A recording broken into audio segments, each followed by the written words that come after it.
I broke my back. What do you mean by that? My back is broken. What do you mean, calm it down? It's a fight. Referees telling two fighters who want to fight to calm it down. He should calm down. I saw he's like a clown in his show, man. He's not your guy. Because Tyson Fury's back, and all you motherfuckers are under attack. Look, Eddie Hearn say all what he likes. Who gives a shit what Eddie Hearn says? It's garbage. Are you off your tits? Have you been smoking something? Can you let me retire and be happy? Please, just please. Bombs away from the Bronx Bomber! Wanda! Let's go, baby! Let's go! I'm through. They put somebody else up and give me an interview. What are you talking about? What are you talking about? You never give me a fair shake. HBO needs to fire you. You don't know shit about boxing. You ain't shit. You not shit.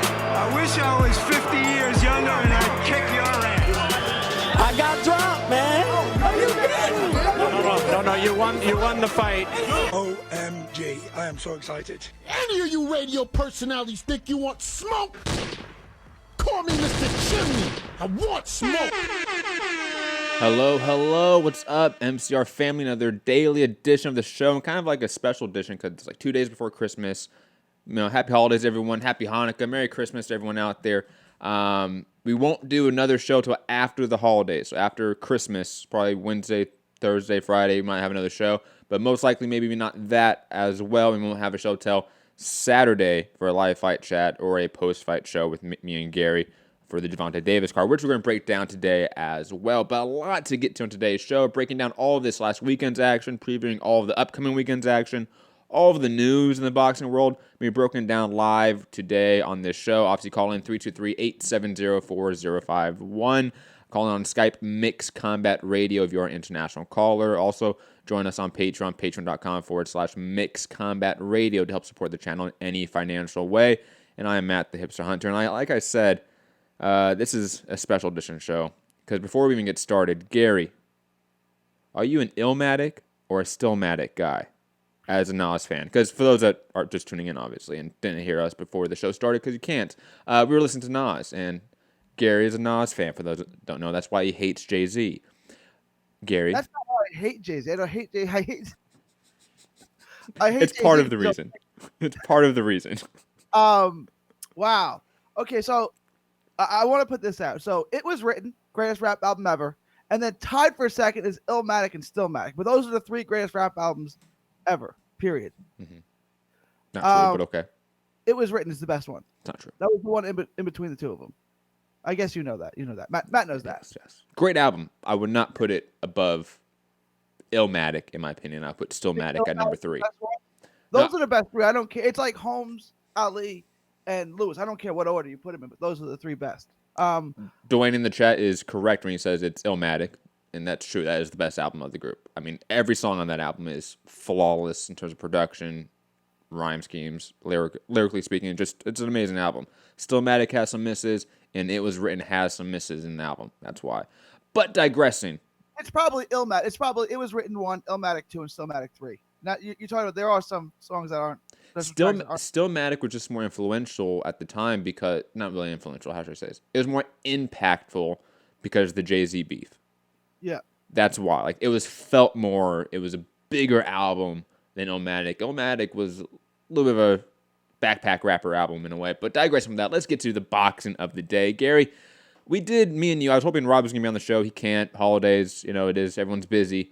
I was hoping Rob can be on so he can give, sort of his takes on the two cards we did reaction shows for, since I'll be honest, Gary, I don't have any sort of new thoughts or breakdowns of either the Chavez Jacobs card or really even the Harrison Charlo card. So, Gary, I want to ask you this question. Anything new in your mind, a few days out from those fights?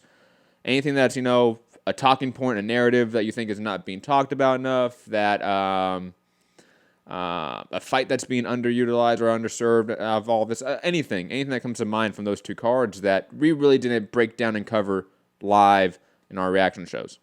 I went back and I watched the Charlo fight again. The third round I could have switched the scoring on. I still think Charlo won the fourth round. So I mean, I could see it closer. I could see a scorecard where you have Harrison up, but I think you're overlooking and discrediting what Charlo was able to do with the left hook. Talk to the mic, Gary. I know you have your phone buzzing there.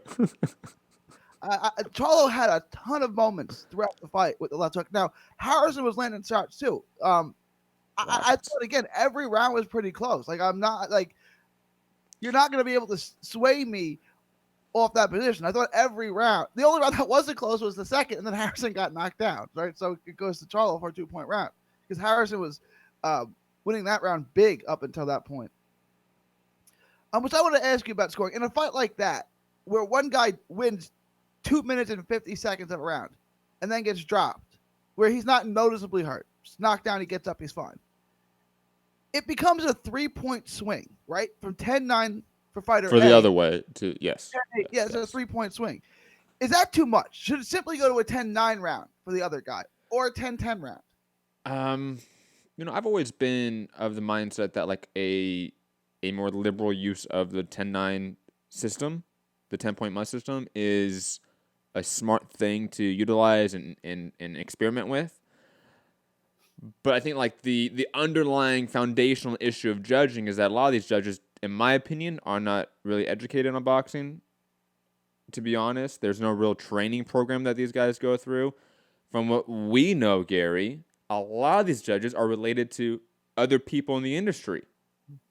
And sometimes like people outside the regulatory sphere where it's like they're related to people in the promotional sphere, the network sphere. And it's like, this becomes an issue. So I think if we had a set standard, sort of like criteria to become a judge in boxing set by the ABC, and a set training program by the ABC. For those that don't know, that's the American Boxing Commissions. That's all the state commissions in unison, sort of together. They meet, I think, once a year, every other year, I want to say.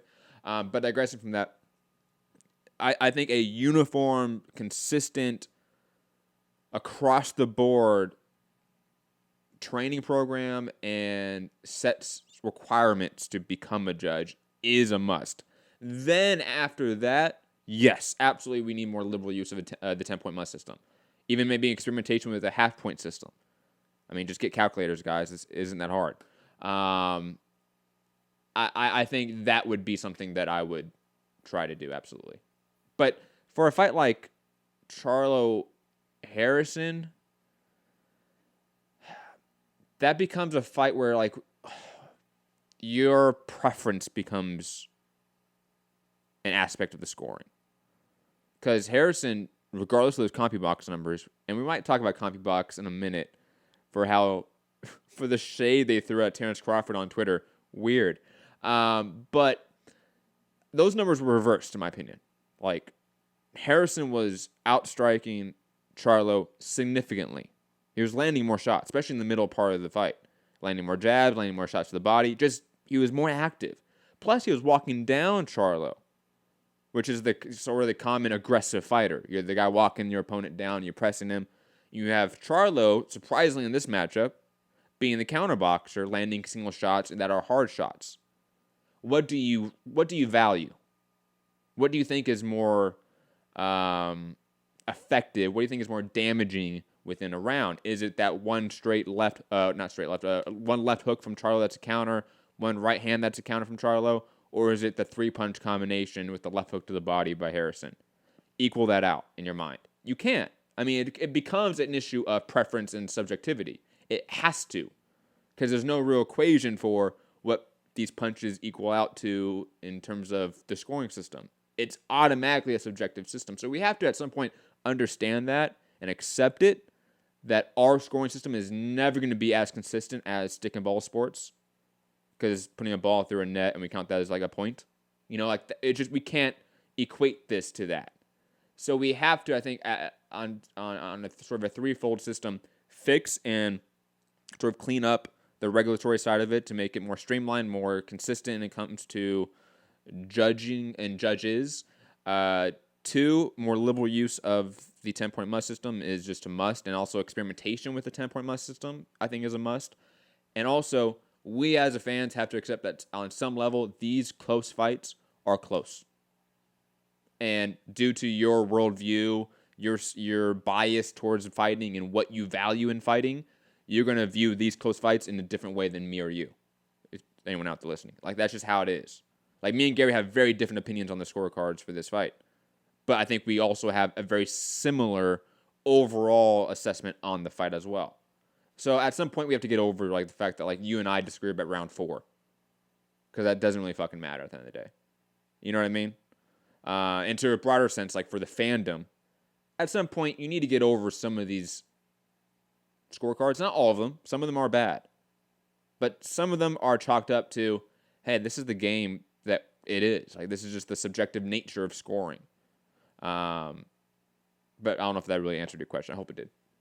No, it did. The only thing in mainstream sports it can be compared to is balls and strikes, right? Yes. Most of the time you can tell what's a ball and what's a strike, but then there are pitches at the belt, above the belt, at the navel, on the back of the plate, and each umpire is going to have a slightly different zone because, look, the letter of the law in baseball is the letters, the knees to the letters. Now, if anyone ever called a strike at the letters, that umpire would be kicked out of baseball forever, right? I mean, there's just no way you can hit a pitch like that, so they call it a ball. So that leaves all subjectivity to where the actual strike zone is, right? And that's kind of where we are at boxing. Now, again, there should be some kind, and the ABC should rate refs like baseball rates umpires. Now, you can have judges, but refs too. A wide strike zone or a small strike zone, but it better be a strike on Monday. It better be a strike on Tuesday. It better be a strike in the first inning. It better be a strike in the 9th inning. It better not change on the score, time, whatever, right? Like, it better be a strike. So if you favor of aggressive fighters, then that better be consistent. Yes. If you favor ring generalship and moving and boxing, that's fine. That better be consistent though. And that does two things, right? It will allow, if you have a Marcos Maidana versus a Pernell Whitaker, right? The one promoter is going to want aggressive judges, and the other is going to want the one that favors the movers. So get 3 judges who are somewhere in the middle. You know what I'm saying? Like, it'll allow. Or get one that has one bias, one that has another, and one down the middle. Like, this is how you do it. Same with like getting judges from certain regions of the world, like one UK judge, one US judge, and the one judge from Canada or like Mexico or something. Like, you get that a lot too in some big fights. You get this sort of negotiating on who can be judges, where these judges can be from. In the same level, if there was a like public rating system of these judges, or at least not even public, it can be private. I don't care. As long as it's government regulated, I'm good with that.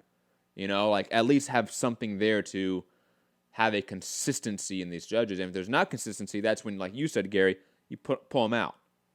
You either send them back to the club level shows, you send them back to off TV, you do something to them. You have to punish them in some way. Because otherwise, we're going to get judges like, what's his name, that I know you're not a fan of, the Wilder Fury judge, and he's Alejandro Rochino. Yes, he's in a couple fights and just had some weird scorecards, and not consistent scorecards, in my opinion. But digressing from that, Gary, any other thoughts on like Chavez Jacobs? I mean, are we still like deeply sad that Chavez? I mean, should we say this? Are you surprised that Chavez Sr. is supporting Chavez Jr. as much as he is publicly? Well, he has to publicly. It is his son, and he credits his son for saving his life. He says he was suicidal at a point, and if not for Junior, he may have killed himself. So he can't criticize his son too much publicly. What goes on behind closed doors? Different story. What I mean, speculate. What do you think the conversation is like? I can imagine that his dad's not thrilled with him, right? Like, he quit a fight because he busted his nose. Like, really? People break their nose in the first round of the fight and go on and fight 15 rounds back in the old days, right? Like, you broke your nose in a fight, so you quit the fight? Like, it's just... Like, I can kind of get, like, when you break your hand, not continuing. Like, I can kind of get that. Obviously, like, there's some guys that have continued, but, like, honestly, like, speaking from experience, having broken my hand a couple times, I can't throw a punch after that. Like, it's just, no. Like, it's not going to work. I may bust my hand up even more. Or I've broken a finger and stuff like that, and, you know, I can't throw a punch again. I got to heal it up. So I get that. But breaking a nose, holy shit. Like, it's right. That is, like you said, the most common thing. I mean, I've messed up my nose a ton of time sparring and shit like that. Or even just fucking, like, wrestling with the friends. You know, like I have a big nose. It's gonna get busted. Okay, like you can just get used to that shit. If you're gonna get jabbed in the face, you're gonna get a broken nose a bunch of times. And like I saw someone, I think it was in our reaction show in the chat, say like, oh, he blew out his nose, so his eyes were swelling shut, so that's why he stopped. I'm like, no, that's not true. His eyes were never swelled shut, because that does happen if you break your nose and you try to blow it out. It can push back, and then your eyes swell up and they swell shut. That does happen actually in fighting quite often. That didn't happen here. Chavez, man, so disappointing because he was doing so well. Like honestly, like yeah, like he shouldn't have been fighting. He skipped out on VADA test. Clearly, they commission shopped him to a commission that wasn't going to do any sort of WADA standard of testing. So it is what it is, man. But hey, that's the fight game. Also, event of the year. I know when we get to that, we're going to have to, us at MCR have to have a discussion about year-end award show. And sort of you give your top 5 to every category, me as well. But this has to be my top 5 events of the year. Jacob Chavez. Because you had a fight of the year contender, and it was a complete shit show. I loved it. It was great. Yeah. It's expected though with Chavez now, right? Like, I mean, he was doing well. If he wasn't, I guess he thought he wasn't going to win the fight. I don't know what he thought, but like he's at least accounting well for himself, right? Like through 5 rounds, was it 5 or 6 rounds? 5. 5. They were in the 6th round. I want to Okay. say. Well, I can check that. I have it right here. Your opinion of Chavez went up at that point, right? Like of his skill, just of his skill through 6 rounds or whatever it was. 5. 5 rounds. Your opinion of Chavez went up. So, I mean, I'll be honest. I don't know who I sent this to. It might have been Anthony Walker, you know, occasional contributor of the show, who I'm also going to be on his show later today on the Walkout Network on YouTube. So check out for that one too if you want some MMA content. But you know, I think we were texting back and forth about the fight, and I said like, this could be a Pirog moment for Jacobs. Like it felt like Jacobs was losing control of the fight, and then he was slowly regaining it. To be honest, as we got to like round 4 and 5, he was gaining some momentum back. But those first 3 rounds, those were shaky rounds for Jacobs. The size and the power of Chavez, and to be honest, the athleticism of Chavez. Chavez is quick. Like his ability to jump into a shot for how much shit we give him as like in terms of a physique and an athlete, he's actually a pretty decent athlete. And Jacobs was not expecting that. I mean, that fight could have gone a different way entirely. And we talk about Chavez versus God, whoever. Because if he had beat Daniel Jacobs, rest assured, people, he could have got any fight he wanted. Canelo rematch, Kovalev, Benavidez, Ramirez, like anyone he could have wanted, he could have picked out of a lineup. Because it's Chavez if he had won that fight. Chavez Sr. must be berating him so bad behind the scenes. He has to. I mean, he did the whole, you know, the famous meme and gif of the face palm ringside. So, I mean, he has to be upset. Just weird. I didn't expect him to be that publicly supportive of his son, I'll be honest. But digressing. Let's talk about a card we didn't do a live fight chat show or a media reaction show for, which was Dubois versus Fujimoto. And Gary, I kind of just streamed through this card, kind of put on the background. I know you watched it more intently. And obviously we're going to talk about the New Year's Eve card as well. Air quotes New Year's Eve card in Japan as well. So don't worry, we're going to talk about Roman Gonzalez, Methalani, Agashi, Murata. We're going to talk about that as well. But first up, chronologically speaking, the UK card, the BT card. Gary, thoughts on Dubois versus Fujimoto? Thoughts on Liam Williams versus Lontes Fox? And thoughts on the Sonny Edwards fight? Because I have some thoughts about that I want to get to. I'll start with Dubois because that's the most obvious. It was what you thought it was going to be, right? Like it was Dubois being a wrecking ball. I think it took him 2 rounds, which is was it the second round? I think it was the second round. No, really fast. It was what it was. It was a devilish. I mean, Fujimoto was nothing. They had nothing to offer him. There was no resistance, and Dubois just steamrolled him and showed off why he is what he is. And I just look. He stayed active. He stayed busy. That's a fine way to finish off 2019. For 2020, I want to see him fight a top 15 or 20 fighter in the first, March or April of this year coming up. I want to see him step up and not fight the Fujimotos of the world. Fight somebody legitimate. Fight Bryant Jennings. Fight someone like that. Because I know y'all are going to say he's only, 22? Yeah, I think he just turned 22. That there's no reason to rush him. But, there's no reason not to move him up quickly. He's so good. There's nothing not to like about him. I think he demolishes a guy like Brian Jennings. So put him in Dominic Brazil or someone like that. Kind of that top 15 to 20 type of guy. I think he demolishes that guy. Since we're talking about this, let's sort of transition to this briefly. Marco Huck injured his hand, withdrawal from the Joe Joyce fight. Do we see Dubois try to step in and fight Joe Joyce in some fashion? I know that fight was supposed to be in Germany, so not really step in for the card, truly, but instead of making the Marco Huck fight, just fucking make the Joe Joyce Dubois fight. And that's an in-house fight. It's easy to make. It's a relatively decent fight, I would say, as well. Would you want that? Would that be acceptable to you, Gary? I know you mentioned Brian Jennings, Brazil. Guys a little bit more well-traveled in the division. Guys have more fights. Guys have more of a barometer in terms of who they fought. But is Joe Joyce another sort of undefeated prospect, sort of like a Nathan Gorman, enough for you? Yeah, no, that's I don't. Oh, maybe they made the Gorman fight, right? Could you imagine PBC doing that? There's no way PBC would ever. But Frank Warren's already done it, so maybe he'll do it again. No, for me that fight's fine, and I think Joe Joyce is so slow. That would be brutal. That would be a brutal beatdown. So why not do it, right?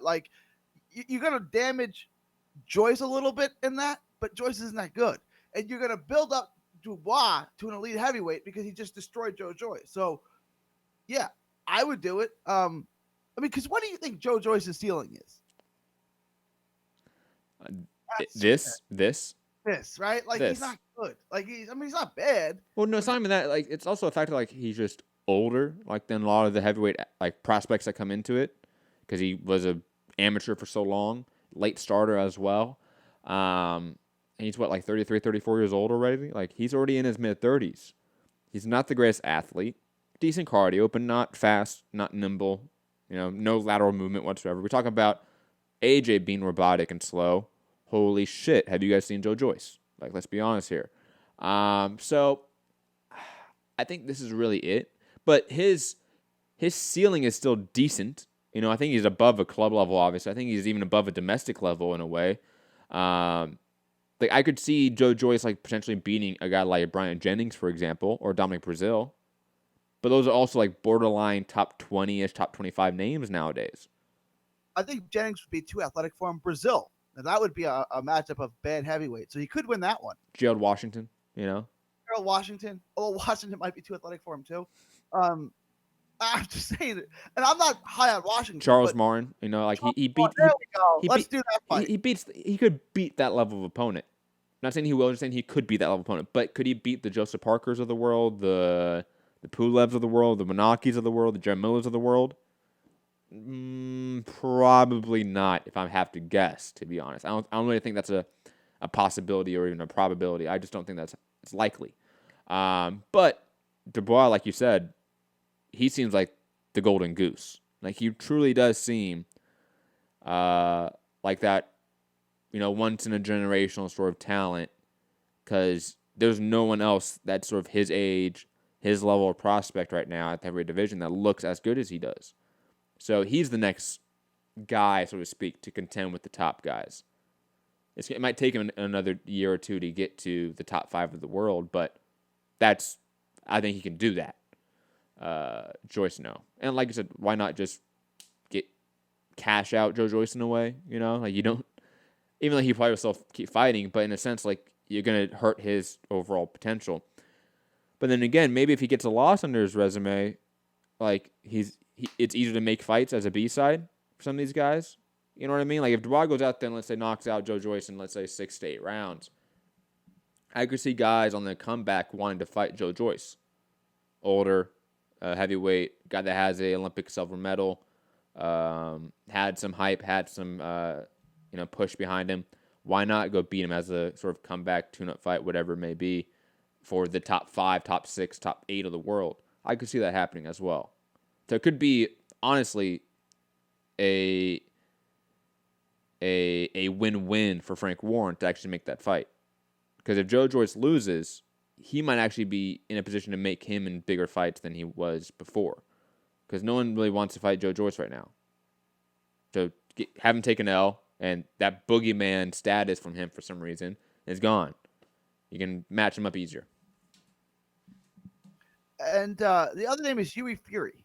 Would you think they'd make that fight? Dubois against Huey Fury in 2020. I mean, they could, but I think he's already past that in a way. You think he's past Huey Fury already? Huey Fury is looking bad lately. I mean, did he even win his last fight? I'm trying to remember.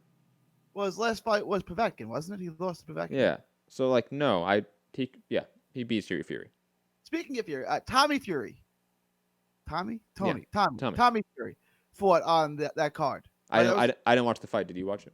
That was ridiculous. He fought a guy who had no interest in being there. Was simply looking for a paycheck. That was obvious. I mean, again, he's only got 4 fights now, 5 fights. So I get it. But can we find someone who at least wants to be there? This was one step away from Curtis Harper, right? This guy had no interest in being in the ring at all. Coach Mason, do you guys realize Joyce already beat Jennings? Yes. I was just talking about the level of opponent he could beat, that top 20-ish range. He can beat that, but I don't think Joyce is beating the guys past that. That was the point I was making. I actually forgot that fight happened until Minnie just said it. I forgot about that fight. Really? Yeah. No, you're right. He did beat, and I picked Jennings in that fight, and Joyce looked pretty good. Wasn't that on the Dubois Gorman card, right? Am I imagining that? Yeah, I think it was on the same card. 2, I picked Gorman and I picked Jennings on the same card. That's right. That was bad, Gary. That was not your night, bro. Not your night. Was good. Can I have that one back? Dude, I don't know how people did not realize Dubois was that good. When there's a heavyweight with boxing skills like Gorman, I'm usually pretty attracted to that. I'll usually pick that guy. You're attracted to Gorman. Interesting. Interesting way to phrase it. But back to that card. What else do I want to talk about? Because I want to talk about some other things on that. Liam Williams on the card defeating Alontes Fox. I mean, he gave Alontes Fox no space to work. Alontes Fox is one of those stereotypical, very tall, lanky boxers who can't shorten up his combinations. Great with long-ranging shots like the jab or right straight, but anything that's more compact, he just can't throw. A la Lawrence Okolie. Just want to point that out there for all the UK listeners. And Williams just stepped inside his range, pressed him, didn't give him any room, any sort of escape out the side, and just beat him up till he finished him. And that right hand that sort of set up the knockdown, that was a nasty right hand on Alontes Fox. That was chef's kiss right hand right there. Gary, thoughts on Liam Williams defeating Alontes Fox? Oh, that was really good because Alontes Fox is, he's a decent opponent. He's someone who is, I mean, I would have thought they were at about the same level, honestly, because I never really considered Liam Williams any good at all. But that was a pretty good, that was an excellent performance against a decent opponent. That was textbook on how a shorter fighter would fight a rangy fighter. And Fox had absolutely no answer. There was nothing Fox could do to keep Liam Williams from getting on the inside and doing whatever he wanted once he got there. It was a really, really, really good performance by Liam Williams, a guy that I didn't think was any good at all. Again, I don't know what this does for him. I don't know where he goes from here because he's not an Sam Egginton, maybe. I don't. And again, I don't think he beats any of those guys. But just this. It's at 160. It's 160. Oh, it's all right. It's 160.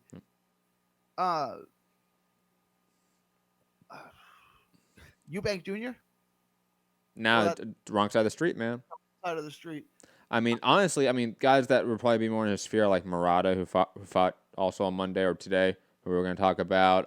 Rob Brandt, guys of that nature, that are more in, they're in that Aram, Frank Warren, ESPN, BT conglomerate that we're seeing right now. That's what I would predict, to be honest. those guys beat him. I know this was talked about for WBO Eliminator. I don't think it is. I don't think it was. I think it was talked about, but never was officially a WBO Eliminator. But I would not be surprised to see, like, since Williams is not like the biggest name, for him to be on other networks as well, but more likely to, like, Andrade, Liam Williams to be Andrade's big 2020 fight. Just preparing everyone for that, guys. It's going to happen. I have no interest. Can we just make Andrade versus Charlo now? Can we stop the charades? Can we stop the shenanigans? Just make that fight. Like, who is Andrade fighting? I can't even remember his name. Luke Keeler, who defeated Luis Aries in his last fight. Okay, all right. Luke Keeler, Hulk Hogan's. These guys. This needs to stop. Hulk Hogan was bad. Hulk Hogan was much worse than Luke Keeler. Just want to point that out. Hulk Hogan beat Jaime Munguia. And again, Jaime Munguia is like... There you go. Liam Williams versus Jaime Munguia. Let's do that. Oh, we can do that at 160 because Munguia is moving up officially now. Williams might beat him. If he can. Oh, yeah, he would. His power, like Munguia's power is that big, so it's not like he's going to catch him with something coming in. That might be a good... The way he fought a bigger fighter, like I was impressed. Like that might be the right fight for Liam Williams, which means Golden Balls having fight Spike Sullivan again. Spike Sullivan's awful. Like he is terrible. And plus, he's not a middleweight. Like you know what I mean? Like it's one of those fights where it's like, okay, cool, but like moving up to middleweight and not fighting a middleweight still. Like why? Like this does nothing for you. It's another step back fight. Let's be completely fucking honest about it. Are you surprised Alontas Fox looked that bad? To be honest, I am. Like I thought Fox was like a decent fighter. You know, he made Andrade look kind of pedestrian. Exactly. Like, but then again, I think Andrade's maybe not the hype that I think a lot of fans want him to be. Okay, but he's still a two-weight division. Again, you're not going to say he's a 160-pound champ. I have some legitimacy for his belt because he had the fight with Billy Joe Saunders. He didn't fight him. Billy Joe Saunders gave the belt up because he didn't, whatever. He failed the test. That means I had to cheat to fight you. So again, he didn't beat Billy Joe, but Billy Joe got out of the fight, which means let's not call what Billy Joe did cheating. Let's be honest about it. It's not against the WADA code what he did. It was only against VADA's out of competition rules. But WADA, the gold standard of PD testing and regulation, that's not illegal. That's not banned. So no, I'm not down with saying like, oh, Billy Joe cheated. No, like bullshit happened where VADA and WADA are not the same. VADA is not a WADA signatory like USADA or UCAD, and therefore there's different rules at times. So no, it's not the same. And plus, okay, I don't really buy the whole bullshit excuse that Eddie Hearn gave me in the interview about why he can't make these in-house fights for Andrade.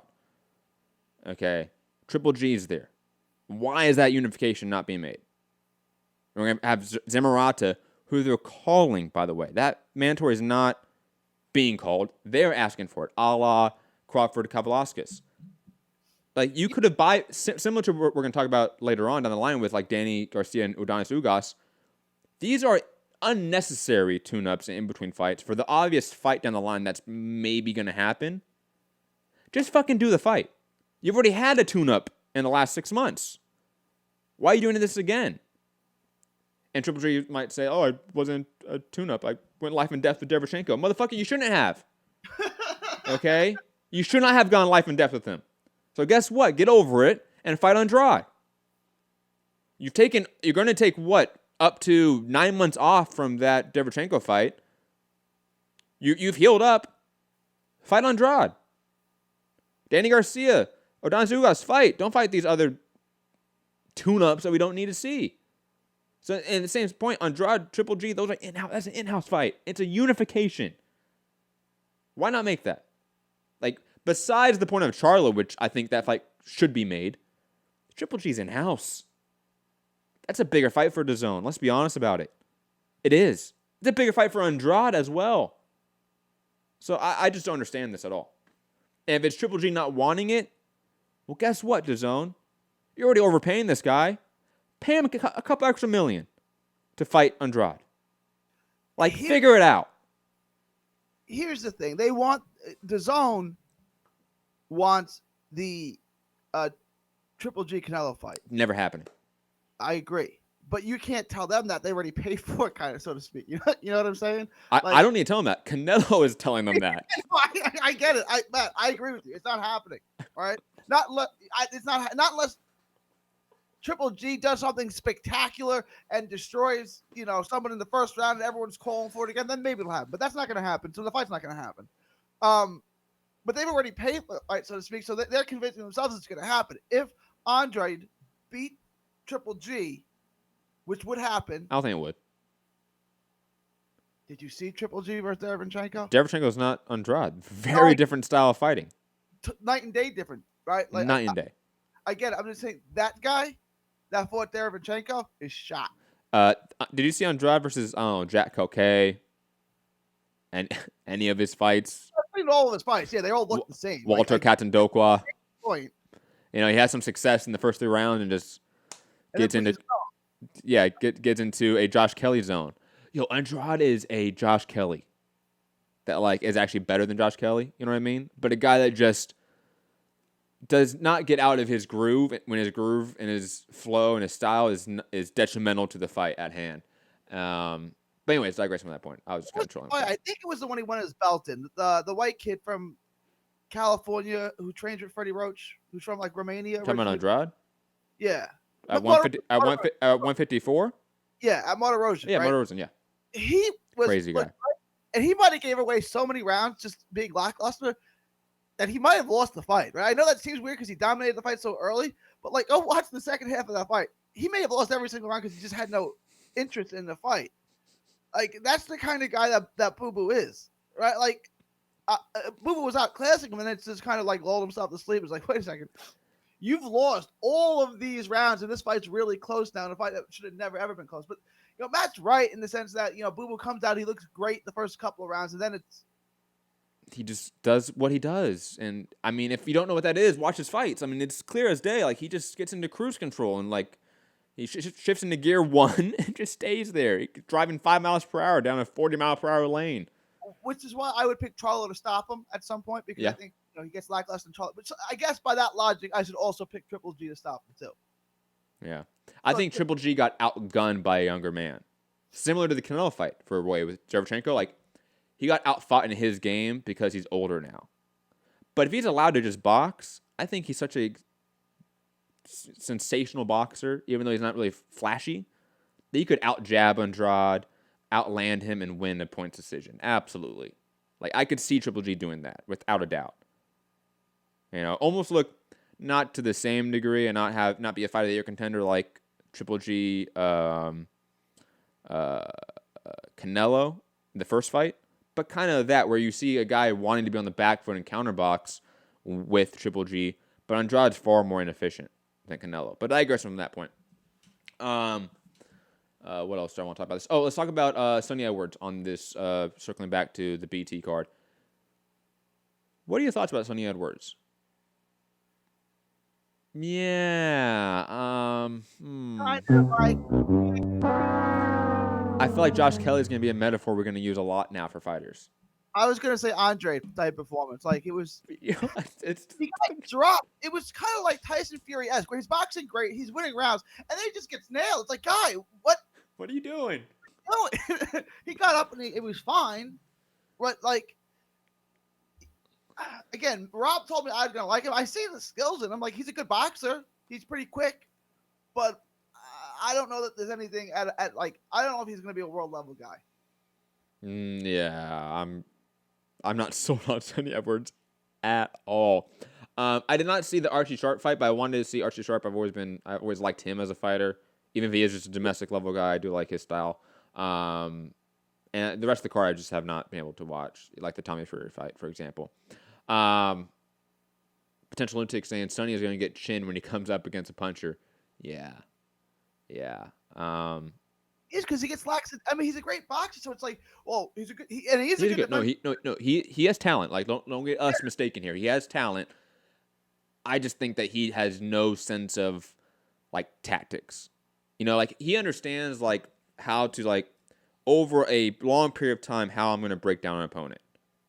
You know, I'm going to stay on the outside, I'm going to slip shots, I'm going to land the jab, I'm going to land counters, I'm going to work my game, always escape out the side door. You know, that's what he's planning on doing. But in the moment, when he has to adjust tactically to fight, especially when it's mid-rounds and he's on his bike, he's a little bit in cruise control, he's lazy. And he doesn't adjust tactically to that moment in the later rounds. So he just needs to fix that. I know, like, just needs to fix it. It sounds like it's an easy thing to do, but, like, he needs to drill a lot in sparring and in camp. How a similar way to when we were talking to I think it was PSK who called in on the other show, right, about how to drill when you're hurt. Same sort of concept as like drilling when you're in the late rounds. So what you do is you've sparred, let's say, 6 to 8 rounds already, and you get a fresh sparring partner in there that hasn't been sparring with you, that's bigger than you, has more power, and you tell him to press your guy. And you, as the fighter that's 8 rounds in already, you're dog tired. You've been sparring every new person every 3 rounds. It's a new guy. You're dog tired, and he's bigger than you. Adapt to that. Okay, and a guy like Sonny Edwards, who does get lazy, I would assume also in sparring, and lackadaisical in there, he has to adjust to that. I'm assuming they're just not doing that. I'm assuming a guy like him goes in, spars 6 to 12 rounds with maybe 2 or 3 guys that he knows all the time, that he spars with all the time, and that's all he does. That's his sparring. You know, situational sparring is key to sort of progress to the next level, in my opinion. He's also super short, like really short. Can they bring him down any further? Like, can he go to 15 or 12? Because, like, Well, he's at 115. He's at 115. It was at 18, wasn't it? No. Was it 15? Yeah, it's 115. Okay, I thought it was 18. No, I don't know why. no, it's super flyweight. Check that. Okay. But then again, if he goes down, who's he going to fight? Martinez and Tanaka? Well, no, he's not going to win a world title at any weight class. Not unless something drastically changes. Like, he's not going to beat those guys. I mean, maybe if someone vacates a belt and he gets a mandatory shot. Yeah, like Andrade.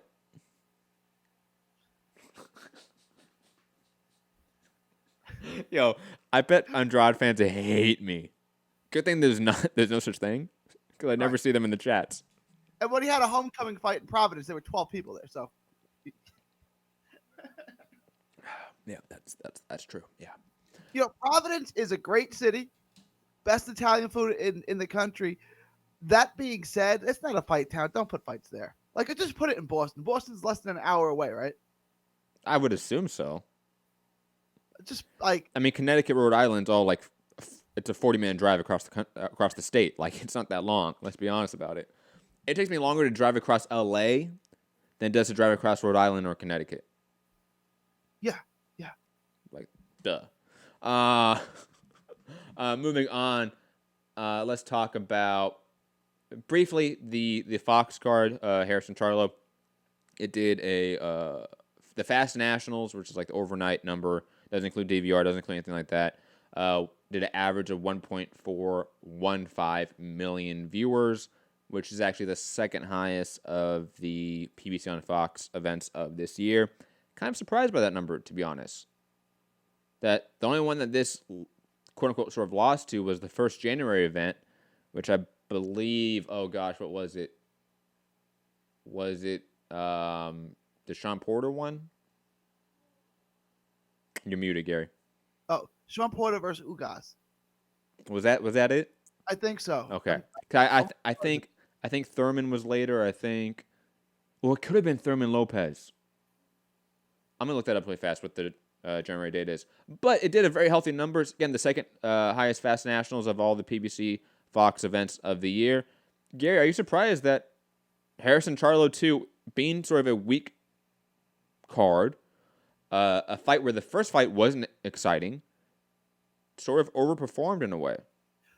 Yes and no. Yes, I'm surprised because the first fight wasn't great. By the way, it was Thurman Lopez. Not surprising. Thurman's a numbers guy. Right. So the first fight wasn't great, and Big Brother's fight just bombed. Right. So like it was, but if you watch Fox the week before Football on Fox, they went to a Harrison Charlo commercial, every single time they went to break. Like every 2-minute, 3-minute commercial break, they aired that commercial. So, was it a good commercial? Did you like the promo ad? Yeah, it was. Okay. It was Fox. They did a good job with it. So in that sense, I mean, it made sense to me that it overperformed, but that number still seems higher than I would have expected, given that is, I don't want to say the lesser Charlo, but the lesser Charlo. And At least the theoretically, he's the Charlo with the lesser amount of star power and skill.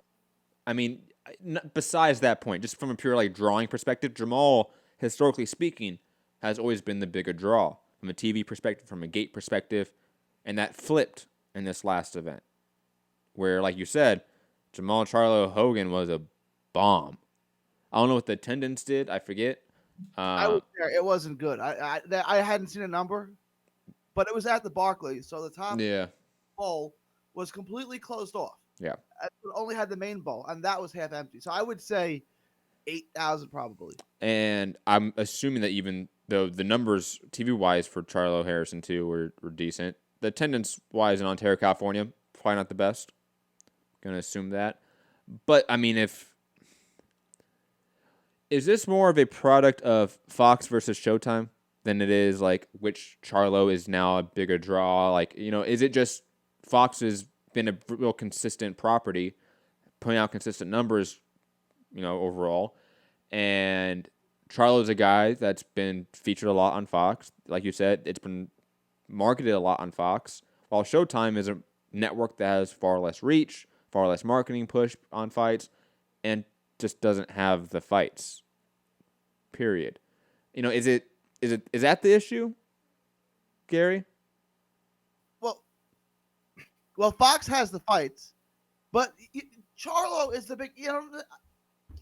Charlo Harrison is a better fight than Charlo Hogan, for sure. Absolutely. Yeah.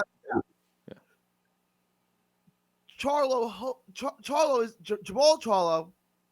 Charlo's the biggest star. Jamal Charlo is the biggest star. So in theory, like that should be of benefit to Showtime. Obviously, it wasn't. But Fox does a better job of promoting the fight. Like, if you didn't know that Jamal Charlo was fighting that day, like CBS didn't remind you of it, Fox wouldn't let you forget about it, right? So now that costs money too, right? Because they're taking advertising from someone else and publicizing their own content. Yeah.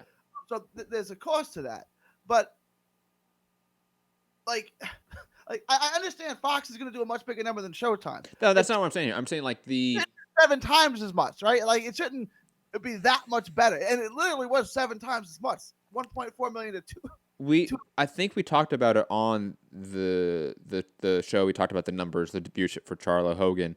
I think you brought this up, the idea, the concept that like our Showtime, the subscribers to Showtime that subscribe to boxing for boxing, are they no longer subscribed to Showtime? Is that number in the last year been slowly sinking for Showtime? Maybe this is sort of a circumstantial evidence of that, where we see, like you said, a guy that is, historically speaking, the bigger draw, doing probably his worst viewership to date. Right? I'm not for sure on that, but out on the limb, guessing here, I think that's his worst viewership to date. Right? Because if he had a number worse than that, he wouldn't be getting another chance. It was bad. While his brother, who is not the star that he is on the network that is honestly thriving in this current market, which is crazy to say because this current market is completely oversaturated, and we've seen numbers across the board down. But Fox hasn't. Fox has actually risen since last year due to, obviously, the deal being in place this year and it wasn't last year. But beside that point, their numbers have steadily been consistent.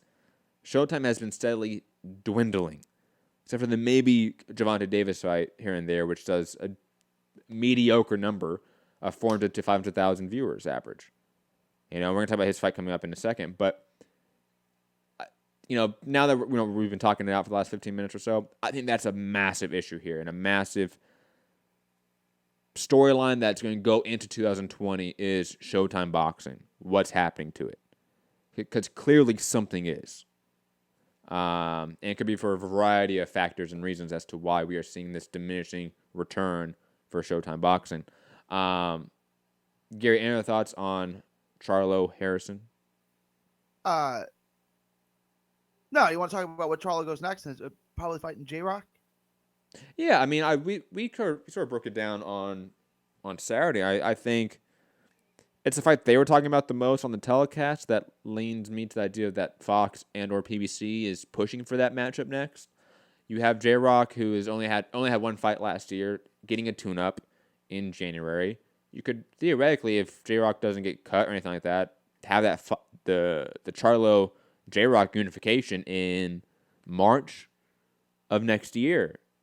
And that speeds up the progress of the division exponentially. So I'm all in favor of that fight. I think it's a fight that all parties involved sort of want to make as well. And you have a built-in storyline to it. You know, his older, air quotes because they're twins, but it's older by just a minute or two. His bigger brother, at least, in terms of just size, beat up J-Rock years ago in a great fight. So running that back with the younger brother, air quotes, the smaller brother, that's a natural built-in storyline for fighting. So I love the fight in every way. I know, like, you mentioned like guys like Laura, Cristano, other guys can sort of slip in here. While those are all great fights, those are fights that deter us from J-Rock and Charlo. And J-Rock sort of has supplanted Hurd in that equation. Because remember, just last year, we were talking about Charlo Hurd is the big fight, the big unification for PBC at the junior middleweight division. Now, J-Rock's taken that spot. Charlo has taken his spot back from Harrison. Yeah, make that fight next. It has to be made. Yeah, and it's good that Charlo won, right? Because Harrison, J-Rock doesn't really have a whole lot of commercial appeal. Like, I mean, I like the fight, but like you said, it's not what the network and the promoter has been pushing for, has been planning for years. Hurd versus Charlo, which is what they wanted, would have been fireworks, right? It reminds me, there was an incident in college. Well, this is probably 10 years ago. It was when Tebow was still at Florida and Colt McCoy was at Texas. And it was all set up. The last game they ever played were going to be against each other. The two winningest quarterbacks, right? Like in college football history at that point. Tim Tebow, Colt McCoy are going to play in a national championship game, the last games of their career. And then the SEC championship game, Alabama upset Florida. And that was the beginning of the Alabama, title run. Mm-hmm. And Texas was about to lose to Nebraska, who was a trash team. And it would have put like TCU or Cincinnati or some like undefeated no-name school in the national championship game. And Colt McCoy had scrambled, and threw the ball away. And there was clearly 0 seconds left on the clock. And they whistled the game over. They went back to the tunnel. They came out and put 1 second back on the clock, right? Like that was Fox saying, no. We're going to get at least Colt McCoy. So put 1 second back on the clock and let him kick a field goal. We're not having a total bust here, right? Like, and Harrison versus Williams, from a commercial standpoint, would have been a total bust, right? They wanted Charlo versus Swift versus Jared Hurd, and you get Harrison versus J-Rock. Oh no, we don't want that. Like, let's get Charlo back out there, and they got that. I'm really shocked that, I mean, obviously there was, I think he had trainer switch and I think he had surgery and all that, but like Jared Hurd, I'm wondering how much he's going to push for that Williams rematch after his tune-up fighting Francisco Santana. You know what I mean? Like, I wonder if, like you said, Gary, in your scenario to sort of equate it to this scenario, I wonder if they push off on the J-Rock Charlo fight and they instead have Hurd versus Francisco Santana, which is happening in January, right? And also, J-Rock is fighting his tune-up in January. Why not rematch them later down the line in the year, April, May, whatever it is, and we get our big fight back. We get Hurd, Charlo back. Don't be surprised. I think don't be surprised. J-Rock is really in Swift Hurd's head. Like, I really do. Hurd pulled out of the rematch. He hasn't fought since. Like, Hurd got beat soundly from a guy he was supposed to walk through. He didn't just lose. He didn't get caught with lightning in a bottle. He got beat up soundly. And then, Swift rallied for a little bit in the middle, and then Williams controlled the last 4 rounds of the fight again. Like, Hurd had his way for about 2 rounds in that fight. Like, I think that's in Swift's head, and I don't think Hurd is going to be chomping at the bit to get back in the ring with J-Rock. Agreed. Ricky in the chat, shout out to Ricky, good supporter, saying, honestly, they did sell Harrison versus Charlo 2 quite well. The sit-down was great. I agree with that. The sit-down was really good. Both pressers was great. Nothing felt fake. I think that's an important factor. Nothing felt fake. Had me intrigued. Everybody loves a comeback story. I think you're right, Ricky. Like this fight did have a surprisingly good storyline to it. And plus, Harrison and Charlo really did not like each other. They sold it quite well. Like the beef between them, while there was some corny lines thrown back and forth, it felt real. And that matters most. Like, you can say corny shit and trash talk as long as it feels like it's coming from a genuine place. Like, you actually hate this person. You don't like this person. That matters. For Ben Media saying with the $2 super chat, what up? Saying, yo, this is Lazy Lefty just coming through for a minute. Oh, Lazy Lefty on Twitter. Go follow Lazy Lefty on Twitter, guys. Great follow. Plus, supports the show. I mean, anyone that supports the show, I support. And if you want to find someone that really is like the one-stop shop for all boxing Twitter retweets, he has them, man. You find some great shit there. I mean, I bet some of even these topics I found through Lazy Lefty. So follow him on Twitter, guys. Digressing, Gary, you ready? I wanted to. Sorry. Go. One thing back to the Jarrett Hurd thing. This reminds me, and I wish Rob was here. I think the guy's name was Steve Collins, but Chris Eubank, I know he's a Eubank fan, was like on this crazy run. And he lost to an Irish dude, and he was supposed to destroy. I think his name was Steve Collins. I think you're right. Yeah. Yep. And it's like, whoa. He got beat soundly, too. It's like, what's just happened here? He took a couple tuna fights and fought him, like, I don't know, a year later or something like that. And lost to him again. And he was, like, never really the same. Like, I think that's kind of like what Hurd is at right now. Hurd was on this great run, and he lost to a guy who was supposed to beat easily.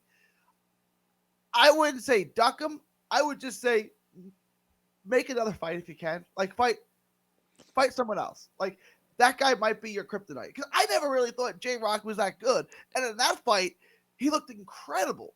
Like that was a like magnum opus performance by him. It just was. Like you said, like the sort of comparing and contrasting the two, J-Rock and Erickson Lubin, both guys that lost in dramatic fashion to Charlo brothers, right? And look at the rebound of them. J-Rock struggled in his rebound. He didn't look like he had the fire again. He looked like he even lost some fights. You know what I mean? Like, J-Rock struggled on the rebound. You know, Breadman came in, I think, fixed some stuff up. And then in the last 2 or 3 fights before, or the last fight before Hurd, you saw some improvements. But then in the Hurd fight, this massive gain of improvement and skill and talent that he had. While Lubin, you see the steady comeback and how much improvement he's had in each fight. It just, you know, not saying one is better than the other, but just saying, like, it's weird sometimes. Some guys look great on the comeback trail. It looks like, oh, they're fixing things. And then you got a guy like J-Rock who didn't look like he was fixing things. And then, boom, has his moment. You know, boxing's weird like that. The fight game is weird like that. And it makes you wonder, is J-Rock just a kryptonite to Jarrett Hurd? Does he have that style? Does he have whatever it is that's going to beat Jarrett Hurd? Because some guys just have your number in sports. Like, that's just a real thing. You might be better than everyone else, but that one guy, he has your number. Maybe J-Rock is that guy. But I do want to see a Hurd J-Rock fight down the line. I just would say postpone it. Give Hurd those couple tune-ups. Like, if you're going to make him fight these tune-ups, then fuck it. Make him fight a couple tune-ups. Or maybe he jumps up to 160. That could be a possibility as well. I want to see J-Rock against someone good, which is why the Rosario fight is so bad to me, right? Because, like, I don't care if it's Hurd or not. Just get him in with another top 154-pounder and see if that was a once-in-a-lifetime performance that he can never replicate again, or if he's actually that good. Santiago saying, like, Vernon Forrest was to Shane Mosley. Agreed. I mean, that's a really classic example of a guy that just has your number, but it's not really that great against the other greats. Vernon Forrest also kept Shane Mosley off the Olympic team going back to the amateur days. And that was supposed to be Mosley's payback. I forgot about that, man. Can you imagine being Shane Mosley? How much you hate Ferdinand Forrest? Must despise that guy. Let's talk about a card that Gary was a casual and didn't watch. To be fair, it was at 3 a.m. his time, and I think, like most people, you kind of forgot about it in a way. I just decided I was going to sleep and watch in the morning like a normal person. And what I'm talking about is obviously the Murata Stephen Butler card. Or, I mean, for us hardcores, let's be honest, the people's main event was Murata Mithalani versus Akira Higashi. And, oh, my God, chef's kiss. Chef's kiss of all the chef's kiss. 2 older fighters, veterans, putting in another classic performance like this. Bravo. Bravo. If you have not seen the Roman Gonzalez-Akira Higashi fight, people, go right now. Stop the show. Like I will accept that right now. Press pause on the show. You've already been watching for an hour. It's fine. The system loves you already.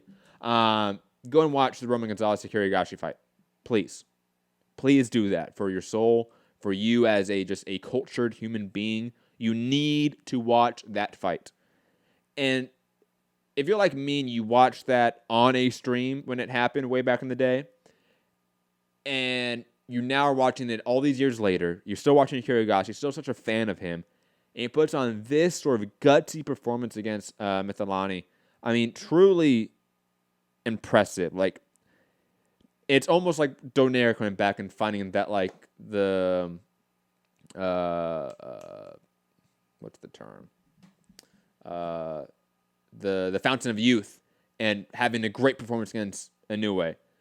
Higashi doing it in his own way to a lesser degree here against Mithalani, who's also a veteran in his own right. I love it. I mean, I was thoroughly enjoyed by this fight. I mean, if you're going to watch any fight this weekend, watch this one and the Martinez-Rosales fight. I mean, those 2 fights are late contenders for Fight of the Year. I don't know if they are Fight of the Year. I wouldn't put them in that category, but they are definitely in the short list for Fight of the Year. And Mithalani obviously setting up a potential fight with either Artem Dalikin, Julio Cesar Martinez himself, who we just talked about, or Kosei Tanaka. All those fights are great. Those all unifications make those fights. Ken Shiro, I mean, he treated Randy Petrocolon as just as he should. I mean, he knocked him down like 3 or 4 times to the body for I think it was like a 3rd round KO, TKO or something like that. It was relatively early. And also Murata, I mean, Stephen Butler is a decent Canadian prospect, so to speak, but this was a fight of 2 guys of equal level, honestly speaking, and one guy just having a little more power, a little more durability. They both stood in the center, stood in the mid-range. One guy fired off a combination, then shelled up. Then the other guy fired off a combination, and then shelled up. Entertaining, but for a fight that I wanted to see more from Murata, I wanted to see that evolution of his game. This wasn't it at all. And also on the card, Roman Chocolatito Gonzalez, the future Hall of Famer himself. I will say this, Gary, because you've been talking for a minute about should he move down, can he move down to 112 again? Yes. I will say that or at least back to 115, because this was a 118 fight, and it showed. He looked out of shape here, to be honest. Well, I mean, the power's there. Like, you do get some old Roman Gonzalez Chocolatito moments in just 2 rounds. His opponent wasn't really there to fight him, had no pop himself. And plus, I will say the physique of Roman Gonzalez seemed to be an issue. And I would highly advise him, even in this late stage of his career, to either move back down to 115 or hell, even back down to 112. Because he can cut some weight, in my opinion. And Gary, when you go and watch this fight and this card later today or whatever, text me and let me know your thoughts on like how Roman Gonzalez looks. I'm curious if I'm the only one that saw that. Similar to like I'm the only one that seems to have saw that like Robbie Hearns Jr. looked like trash at 140. No one else was talking about that, but he had a fucking gut. Roman Gonzalez kind of had a gut here, and that concerns me because 118 is a division where you can fight the top 15 guys and beat them, but the top 5, you can't. Right now, Gonzalez, you can't at this stage in your career. A little bit too old, a little bit too faded in my mind. You can see he's a little more shop worn, but it was nice to see him again, to be honest. It's been a long time since seeing him fight. Gary, I know you did not see any of these fights, but do you have any questions about the fights? for reversing No, roles here. yeah, I got to go back and watch it now. I'm actually really excited to watch it now. And sorry to disappoint the fans. I totally forgot it was on. Matt asked me if I watched it this morning. It just like hit me like, oh, Nope. I totally forgot. But yeah, I mean the Methalani and Higashi fight, awesome fight. And sort of brief mention of other fights that happened this weekend, but I did not watch, but I know that they did happen. Denis Lebedev lost to Tabisi Muchuno, and also Jeff Horn won in his rematch against Michael Savara. Sort of affecting me and Gary's rankings. Our MCR updated ranking should come out either Christmas Day or Christmas Eve. Do not have that official yet because I have to tabulate it all, and that's going to take some time. But Gary, any other thoughts on the fights this weekend before we jump to the fights? This last weekend before we jump to the fights this upcoming weekend? No. Let's go. Let's go to Gervonta Davis versus Yuriorkis Gamboa. Gary, thoughts on this fight broadly speaking? Before we get to like the X's and O's, like this is a fight that got kind of laughed at when it was made. It's now 5 days away now from the fight. Thoughts on Davis's lightweight debut? I laughed at the fight. I was one of those people. I didn't want this fight. I saw it like a train wreck in slow-mo. Like, no. Right? I saw it coming. And I got to tell you, I'm actually looking forward to it. I think it's going to be fireworks while it lasts. I think Davis knocks him out in 6. I think... Sorry. I interrupted you. My bad. Go. No, I think Davis is going to be touched up. Like, he hasn't been touched up really since the, what was the guy's name that he fought on the Mayweather-McGregor card? Oh gosh. Yeah. Hold on. I'm pulling up right now. Hold on. Because Tevin Farmer fought him too. Fonseca? Fonseca. He's going to be touched up like he hasn't been touched up since Fonseca fight. Like he's going to be in a little bit of a scrap, but he's bigger, younger, stronger, faster. Yes, he is bigger, even though it's his first time at 35. He gets him out, but he's going to eat some shots. Throughout the fight. And I think he'll drop Gamboa because everyone drops Gamboa. How many times has Gamboa been dropped in this career? A lot. Right? But I'm going to say it's a high-action fight. Competitive to a degree, but mostly in favor of Davis, and he stops him in 6. I will add a couple points to your points. The fact that Gamboa gets hurt all the time is hilarious because every time he gets hurt, he looks so confused. Like, how did that happen? Like, how did he hit me? Like, what was that? Like, he has the look of just pure, like, I don't know, confusion on his face every time he gets knocked down. It's hilarious. Also, in Dallas, we call that the Eli Manning face. If you ever see Eli Manning after he throws an interception for the 4th time in a game, it's like that's the look that Gamboa gets. It's called Eli Manning face. That's funny. I like that. That's a good joke. I can see why you Dallas Cowboys weirdo fanboys love that joke. But anyways, shout out to the Cowboys sucking. I will add this as well. Since I've been doing the rankings for MCR, lightweight, not the greatest division right now, if we're being completely honest about it, Gary. I mean, it's a very top-heavy division. Even then, that... And the top's not that heavy either. It's 2 guys. And a lot of untested prospects or veterans that we know their value. And the fact that they're in the top 10 is concerning. Like, Javier Fortuna is far too high in my top 10. I'm saying, but the problem with the top 10 is you have to put 10 guys in it, right? Like, this guy's not top 10. Yeah, name 10 guys better than him. I guess I can't. I'll be honest. Like, I think I put Gamboa in my top 15 because it was like I ran out of. It was hard. Like, it was legitimately hard to put people in the top 15, and you run out of names. You muted, Gary. I think I might have had Gamboa. I have to go back and look at it, but I might have had Gamboa around number 10 or so. I think I had him like 12 or 11, to be honest. I could be wrong about that. The division is not that stacked, guys, so I'm not too down on this because then again, it's like, who else would he be fighting? That's like that barometer top 15 name. Like, Pedraza is at 140 now. Linares is at 140 now. Fortuna, who's sort of lined up for other fights, like, yeah, but is that really better than Gamboa? I mean, no. I wouldn't really argue that it's better than Gamboa, even though maybe Fortuna's he's been in the division longer. Gamboa's been bouncing back and forth from 130 to 135, so he just doesn't have momentum in the division. But they're around the same to me, you know. Like, and other than that, it's like Luke Campbell. That fight's not going to happen right now off rip. Like, let's just be realistic about it for a second. Lee Selby. He could fight Lee Selby, but I think Lee Selby is positioned with, trying to remember. I think Lee Selby has like an eliminator lined up for the IBF belt. I forget who he's supposed to be fighting. I bet like Leonard Sterling's gonna be in the chat saying like this guy, and I'd be reminded instantly. But I want to say Lee Selby might be out of the equation. He might have a fight lined up. That's probably why. But I mean, Lee Selby probably be another name. But then again, like, who do you pick? Lee Selby against Gamboa. Who do you pick in that fight? You know what I mean? Like, that's why I'm like, is this really the worst thing in the world? It's definitely not as bad as his last couple fights.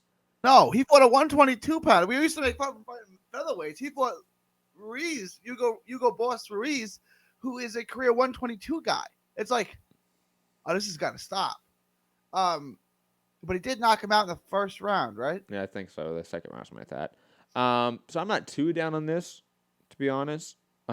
And I mean, I could see a Richard Comey fight next for Gervonta Davis, which is a fine fight after this. You know, there's matchups for him to be made at 135 that lead to a Lomachenko, lead to a Teofimo Lopez, whoever may be at the top when it's all said and done. Don't fight Comey. That's a bad look for you, Tank. Why? He would beat Comey. I would love the fight. It's a great fight, but he would lose that fight. You don't think so? I would pick Davis. I'm taking Comey by stoppage. He's going to eat so many shots. No, he's not. No, he's not. No, he's not. He's not. Coming in? No. Yeah. Comey's not a guy that hits you on a counter. So Davis is going to have to do. He's going to have to come in and out on him, right? Because of his power, of Comey's power and his size and reach advantage. Tank Davis is like 5'4". I don't think the power is that far apart. First off, but he's going to eat shots. He's going to, but not on the entrance. That's not Comey's game. Comey's a guy that needs to be walking forward to have momentum, to build rhythm, and then to have combinations. If that doesn't happen, he's going to lose another game. We have two outcomes. We have they trade in the center of the ring, where Comey's at an advantage, or Comey walks him backwards. Because Comey's not going backwards, right? So this is either going to be. What do you mean? Ray Beltran made him go backwards, for fuck's sake. What are you talking about? You're right. You're right. Like, Gary, you have to be like, right. At some point, like, we're all Richard Comey fans, but he's a B-level fighter. I'm not ready to say that. He's an overachiever, but he's a B-level fighter. He can't fight going backwards. He can't fight mid-combination of an opponent. He has really no semblance of footwork, if we're being fucking honest about it. And his most notable fights are all losses. Like, if we're being honest about it, like Comey, Shafikov, all fights maybe you might argue he should have maybe got a nod. He didn't. And then we have Teofimo Lopez who blasted him out mid-combination. And also was walking him backwards instantly. I think Gervonta Davis could easily beat Richard Comey. Especially as momentum has been shifting against Comey. Abso-fucking-lutely. So, like, beating featherweights, which he's been doing, is far different than fighting someone who's physically bigger and stronger than you, like Comey would be. Like, you can blow out little guys who are smaller than you. Try blowing out a guy who's bigger than you. He did. Pedraza, who's at 140 now. You're right. He did blow up Pedraza. That was years ago. You're right. He blew up Pedraza. And Pedraza's at least, probably at about the same level as Comey. Absolutely. So, okay. But I will say this. Pedraza's a better boxer than Comey, though. For sure, better boxer. They might, in terms of, like, overall fighting ability, they might, in terms of, like, rankings, they're around the same level, absolutely. But in pure boxing technique, Pedraza's a good boxer. Comey is not. Comey makes up for it with being powerful and being strong and being aggressive. But Pedraza's a really good boxer. Like, he could actually hit Gervonta Davis mid-combination. Comey cannot. I got it. Also, Leonard Sterling in the chat, thank you for reminding me. I think you are right about this, and it's George Kambosos versus Selby. I think you're right about that. Kambosos beating Mickey Bay. on the Crawford-Kavlassis card, right? I believe, yes. And that would make sense. Matthew D'Souza saying, what is the plan for Tank in 2020? I would say the plan is obviously you have this fight against Gamboa in just a week's time, and that's the blast card of the year. And then maybe like a little bit of a layoff, so to speak, to give Comey that tune-up fight, and then fight Comey out and out, and just have that fight. Maybe you, maybe fight like a Francis Bartholomew, of course. And there's certain guys that are like top 15-ish names on the PBC stable that are advised by Al Heyman that you could get like a Comey, like Francis Bartholomew. But are those fights that really like sell, or get Davis to a Lomachenko fight? I don't know. Those are fine fights to make. Those are all top 15 names, but that's what probably is the realistic plan for 2020. Because God knows what happens with Devin Haney. God knows what happens with the Luke Campbell Fortuna fight. Like, there's a lot of things up in the air in the WBC side of it. But Gary, other than that, and what we've been talking about, any other thoughts on Gervonta Davis, Gamboa, Davis at 135? While you were gone, I mentioned that it was George Kambosos Jr. versus Lee Selby. That's the fight lineup for the IBF Eliminator.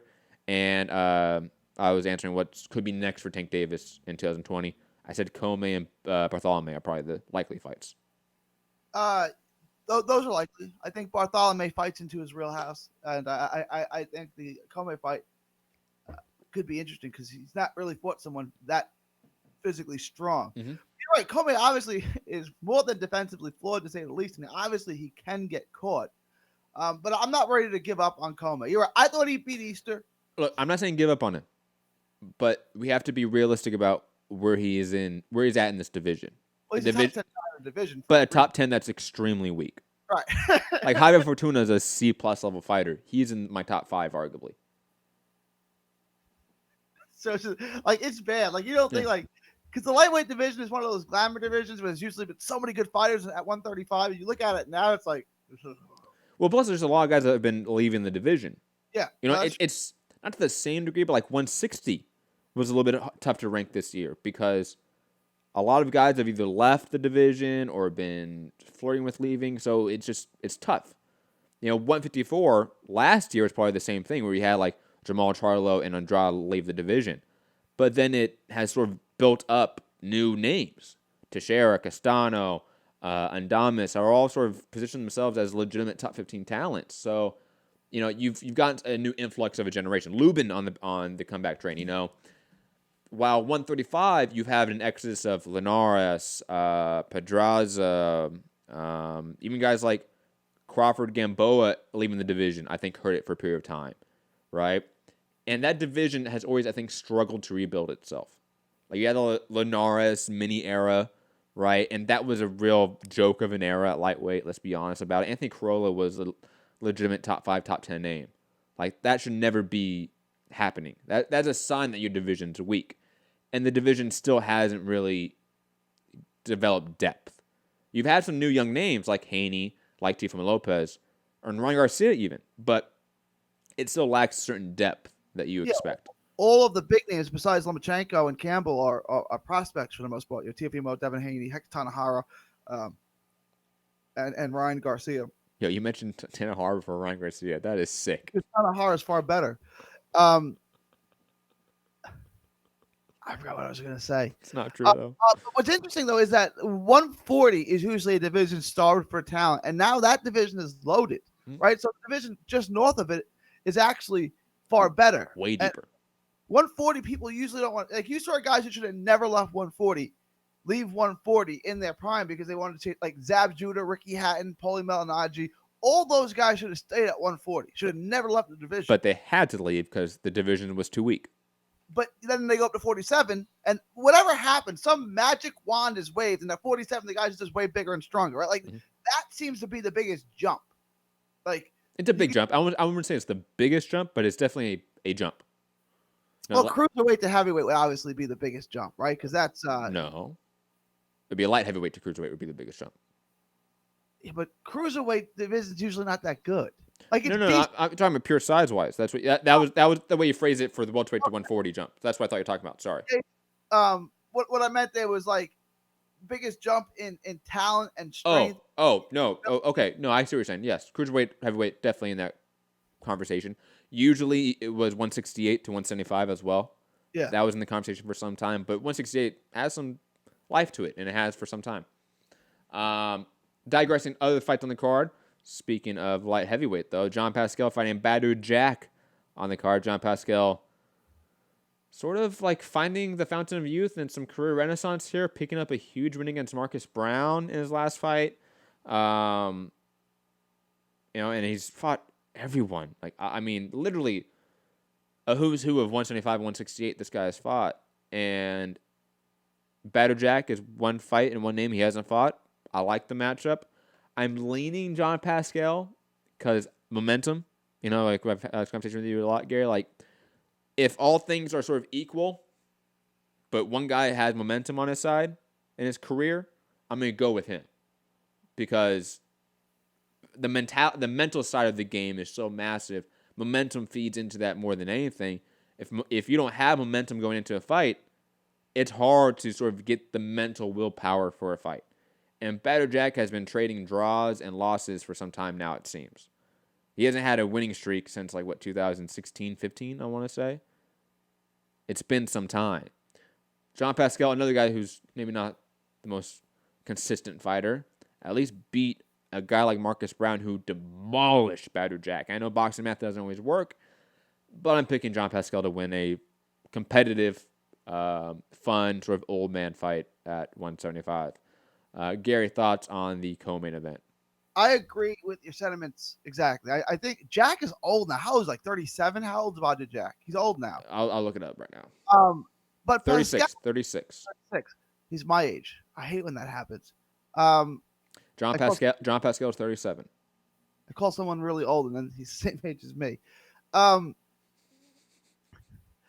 Pascal is naturally the better athlete. He's really athletic. He's really fast and strong. He just never really learned how to throw straight punches. Right, that was always his problem. He had no jab. And a jab. But no, I think Jack is old and slowed down, and I think that even though they're similar age, I think Pascal's got more in the tank, and his athleticism and power and speed will get him through the fight. I think he stops him late, 8th, 9th round, something like that. Is it a 10 or it's a 12 round? It's 12 rounder. It's for a silver belt and a regular title. Will not mention what sanctioning bodies because fuck those sanctioning bodies. But I mean, if you're a hardcore, you know exactly what sanctioning bodies I'm referring to. Also on the card, Angelo Leo versus Cesar Juarez at super bantamweight for a vacant WBO regional belt. Cesar Juarez, one of those longtime veterans of the division. If Angelo Leo, an undefeated prospect, can get this win, huge win for him. Jose Uzcategui is on this card as well, fighting Lionel Thompson. Ahmed Abali is fighting Brian Vera. Ladarius Miller, coming off the Jezreel Corrales win, is fighting Miguel Zamondio, which I just don't understand why doing this. Kareem Martin on the card, and that's about it from guys I know. Good to see Uzcategui back on a, air quotes, big televised card in a way. Gary, any other thoughts on this card, the undercard? Just interesting to see Brian Vera back. On a 4-fight losing streak. Yeah, I looked at that. And who was his last fight? Jazz Phipps? Yo, that's not a real name, is it? Look, Jazz Phipps. No, that's not his last fight. That was 3 fights ago. Oh, he's fought twice since then. He's fought a bunch in 2017. Obviously lost to Mike Gravonsky and Jazz Phipps, and then fought once in 2018 and lost to Senna Agbeko, and then fought once in 2019 and lost to Marcus McDaniel. But this is where he is at this point. I was surprised to see his name. I hadn't realized he fought since losing to Jazz Phipps, who may have had a losing record at that point. And no, he didn't have a losing record. He was 9-6-2. Gary, put some respect on his name. Sorry. Put some respect on his name. But yeah, I did a double take. I looked at it like is that, and I looked at his record. It was like 26-15 or something like that. Yeah, it's got to be the same Brian Vera. So good to see he's still getting paychecks. He's a Texas guy. He's Fort Worth and then Austin. Since we're here, brief thought on the true New Year's Eve card, even though this was more of a Christmas Eve's card. This is the true New Year's Eve card coming up, obviously December 31st. We're going to talk about it briefly here because probably have no other time to do it this week. Kazuto Ioka versus Javier Cintron. Ioka's WBO Junior Bantamweight title.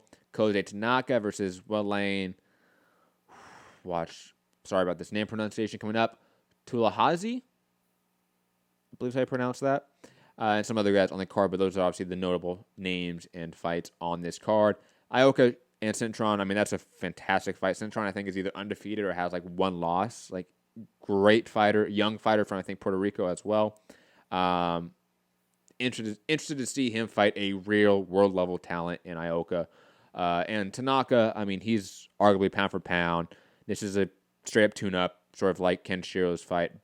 But, I mean, whenever you can see a pound-for-pound talent that is in these weight divisions across the world in an HD stream that's official, I kind of forgive some of these tune-ups at times, I'll be honest. But the Ioka Cintron fight, that's a fantastic fight. That might end up being another late contender for fight of the year, to be honest. Gary, any other thoughts on the fights coming up this weekend or week, so to speak? No, I'm really into that Ioka Cintron fight. Ioka stopped Palikte in what was a great fight. And then if he's able to be another young upstart, the kid still got it. I mean, he lost to Nietes. It would have been a year ago, New Year's Eve, right? So it would have been 12 months ago, exactly.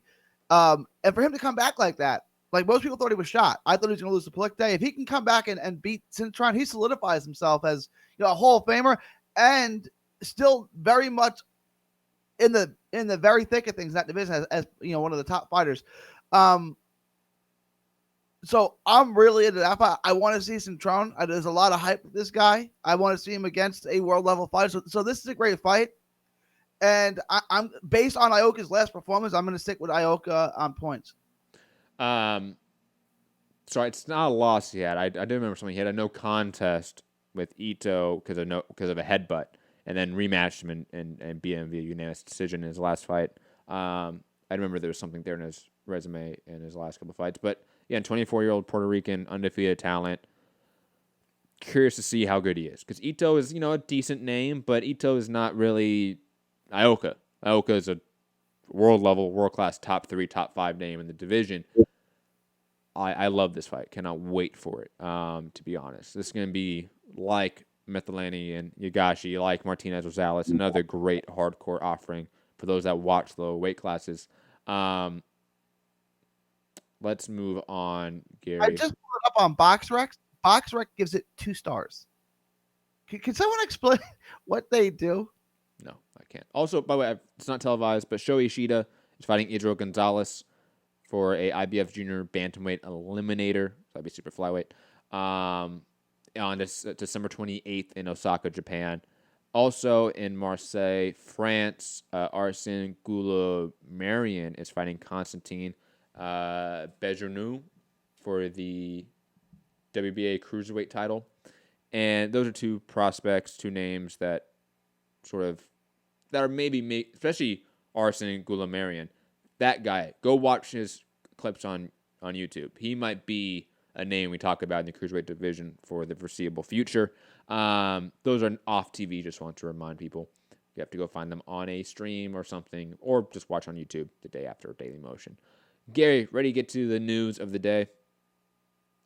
Vasyl Lomachenko has declared there is a, quote, agreement in principle for him to fight Teofimo Lopez next. He had that the unification will take place in April, providing everything goes through as expected.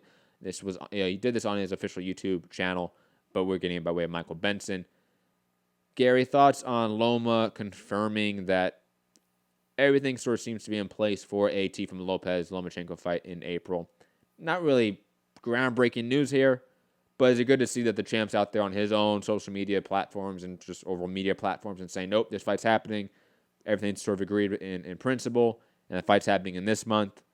All signs it's 100% happening. No, I mean, it looks good. Obviously, this is the fight we all want in 2020. It's really the best fight and the only fight anyone cares about at 135 at this point. I'm really into this because we're going to have a changing of the guard. Is it in with the new and out with the old, or is Loma going to be able to represent for the old people, right? Like, is he going to represent for the old heads and say it's not your time just yet? This is a really good fight, and I can't wait till we get to closer to that fight when it does happen and hear what people have to say and who their pick is and why, because it's going to be really interesting. But it is good news, so we're progressing on the right step, and this will be one of the first big fights of 2020. First mega fights. I agree. And by the way, because I have the fights on from the weekend on the background, finally watching the Tommy Fury fight, I can see what you're saying. Waste of time.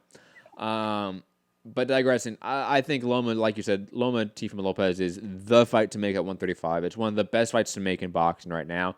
It's a potential changing of the guard in a significant way. Like in every division, almost every year we get a change on the guard, so to speak. It just happens, right? However, a change of the guard against a pound for pound, top 3, top 5 name, a guy that is going to be in the Hall of Fame. That change in the guard usually represents something else, that we have a new next potential Hall of Famer, a new potential great on our hands. So that, to me, is always something to keep an eye out for. Like, is Lopez now on this path to greatness, and we're now watching it? And, there's some that were detracting his earlier fights, but now we're here. He has the win under his belt and the performance under his belt against Comey. If he can replicate that in any sort of way against Loma, I mean, the amount of think pieces and sort of op-eds out there about how Lopez is the next superstar in boxing, it's going to be there. I guarantee you, if that happens, you get Bob Arum saying that Lopez, Gervonta Davis is a pay-per-view fight. Right, Gary? Yeah, absolutely. Bob's already selling it as that. If Lopez does win this fight, yeah, he's the next superstar for sure. But do you think ESPN's going to care at all? Like, do you think they'll treat him like one, or do you think they'll just ignore him too? I mean, he does, I think he gets more push from ESPN than you probably think. Not to the same degree that, like, let's be honest, ESPN doesn't push boxing in the way that Fox pushes boxing. Because ESPN has the UFC. It costs more, so therefore they're going to push it more. That's why you see UFC commercials on all boxing telecasts and not vice versa. I don't know that for obvious reasons because I've never watched a UFC telecast, but they don't. No, they don't show boxing adverts. It's very rare to see a boxing ad on a UFC card. While, for example, the Murata Butler card, which is on ESPN Plus, there was a UFC 246 breakdown on McGregor Cerrone midway through the telecast. Is McGregor fighting again? Yes, he is. Check out our YouTube channel, Gary, which you're obviously a part of. You can check out the show, me and Anthony talking about it. There's just the clip of me and Anthony talking about it, MMA playlist. Go check it out on YouTube. But yeah, we've discussed that on the channel. It's been official for like a month now, Gary. Come on, Gary. Big MMA guy. Big. Obviously, big MMA guy. Massive. Huge, as they say. Caleb Plant fighting Vincent Vegenbutz on a Fox telecast in February 15th. Gary, walk me off the ledge here, man. Okay, I'm going to walk you up the ledge, right? Please. He wanted to fight, what's the Mexican? Angulo. And then he was still going to have to take his mandatory after that. So now we just get this. We just get one bad Caleb Plant fight instead of two. You know what I'm saying? So there's not going to be an Angulo fight. He's going to take this fight, and then he's going to have to fight somebody good. Why? I mean, I guess he doesn't have to, but he better. Gary. I'm trying to walk you up the ledge, bro, right? Like, it's like you'll find another girl. Maybe I won't. Like, but just, I'm trying to walk you up the ledge. Maybe. That was so good, Gary. Maybe you're right. Maybe in that framing of mind that, look, if they were going to force the mandatory after Angulo. Just have the mandatory now and you fight Benavidez second half of 2020.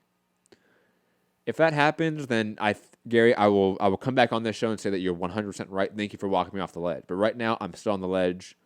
I'm still looking at Caleb Plant, potentially the best guy at 168. And he's fighting tune-up after tune-up right now. Well, this is mandatory, so he has to take it. And it's the IBF, and the IBF makes you take your mandatories like no other organization does. I mean, now unifications usually take precedence, and we got no unification rumors. Well, we have Benavidez fighting his mandatory right now in Yerdom. But the WBC doesn't make you take your mandatories. Only the IBF does. Hey, they kind of do. I don't know. It's the WBC. Who knows? Who knows with them? Every day it's a new decision with them. Every day they just set precedent and they change the old precedent. Let's be honest. What do you think? Do you think David Benavidez is next? That both guys fight their mandatories and we get that fight summertime, early fall of 2020? Yeah, I think you get it. I think both guys want it. But they're buddies too, right? They're good friends, so they might not want to fight each other like Crawford and no, you'll get that fight. That fight will happen. Atlanta, we're going to get to Ugas and Biloxi, but don't worry. There's no reason they used to sell tickets. They're going to get a huge site fee from that casino. That's why. That's why that fight's over there. It's not like Ugas is from Biloxi, Mississippi. And speaking of that, I think that's the next topic. Udon's Ugas versus Mike Dallas. I'm not gonna rant. Calm down. Woosah. For a PBC FS1 card in Biloxi, Mississippi at the Bay Rivage Resort Casino.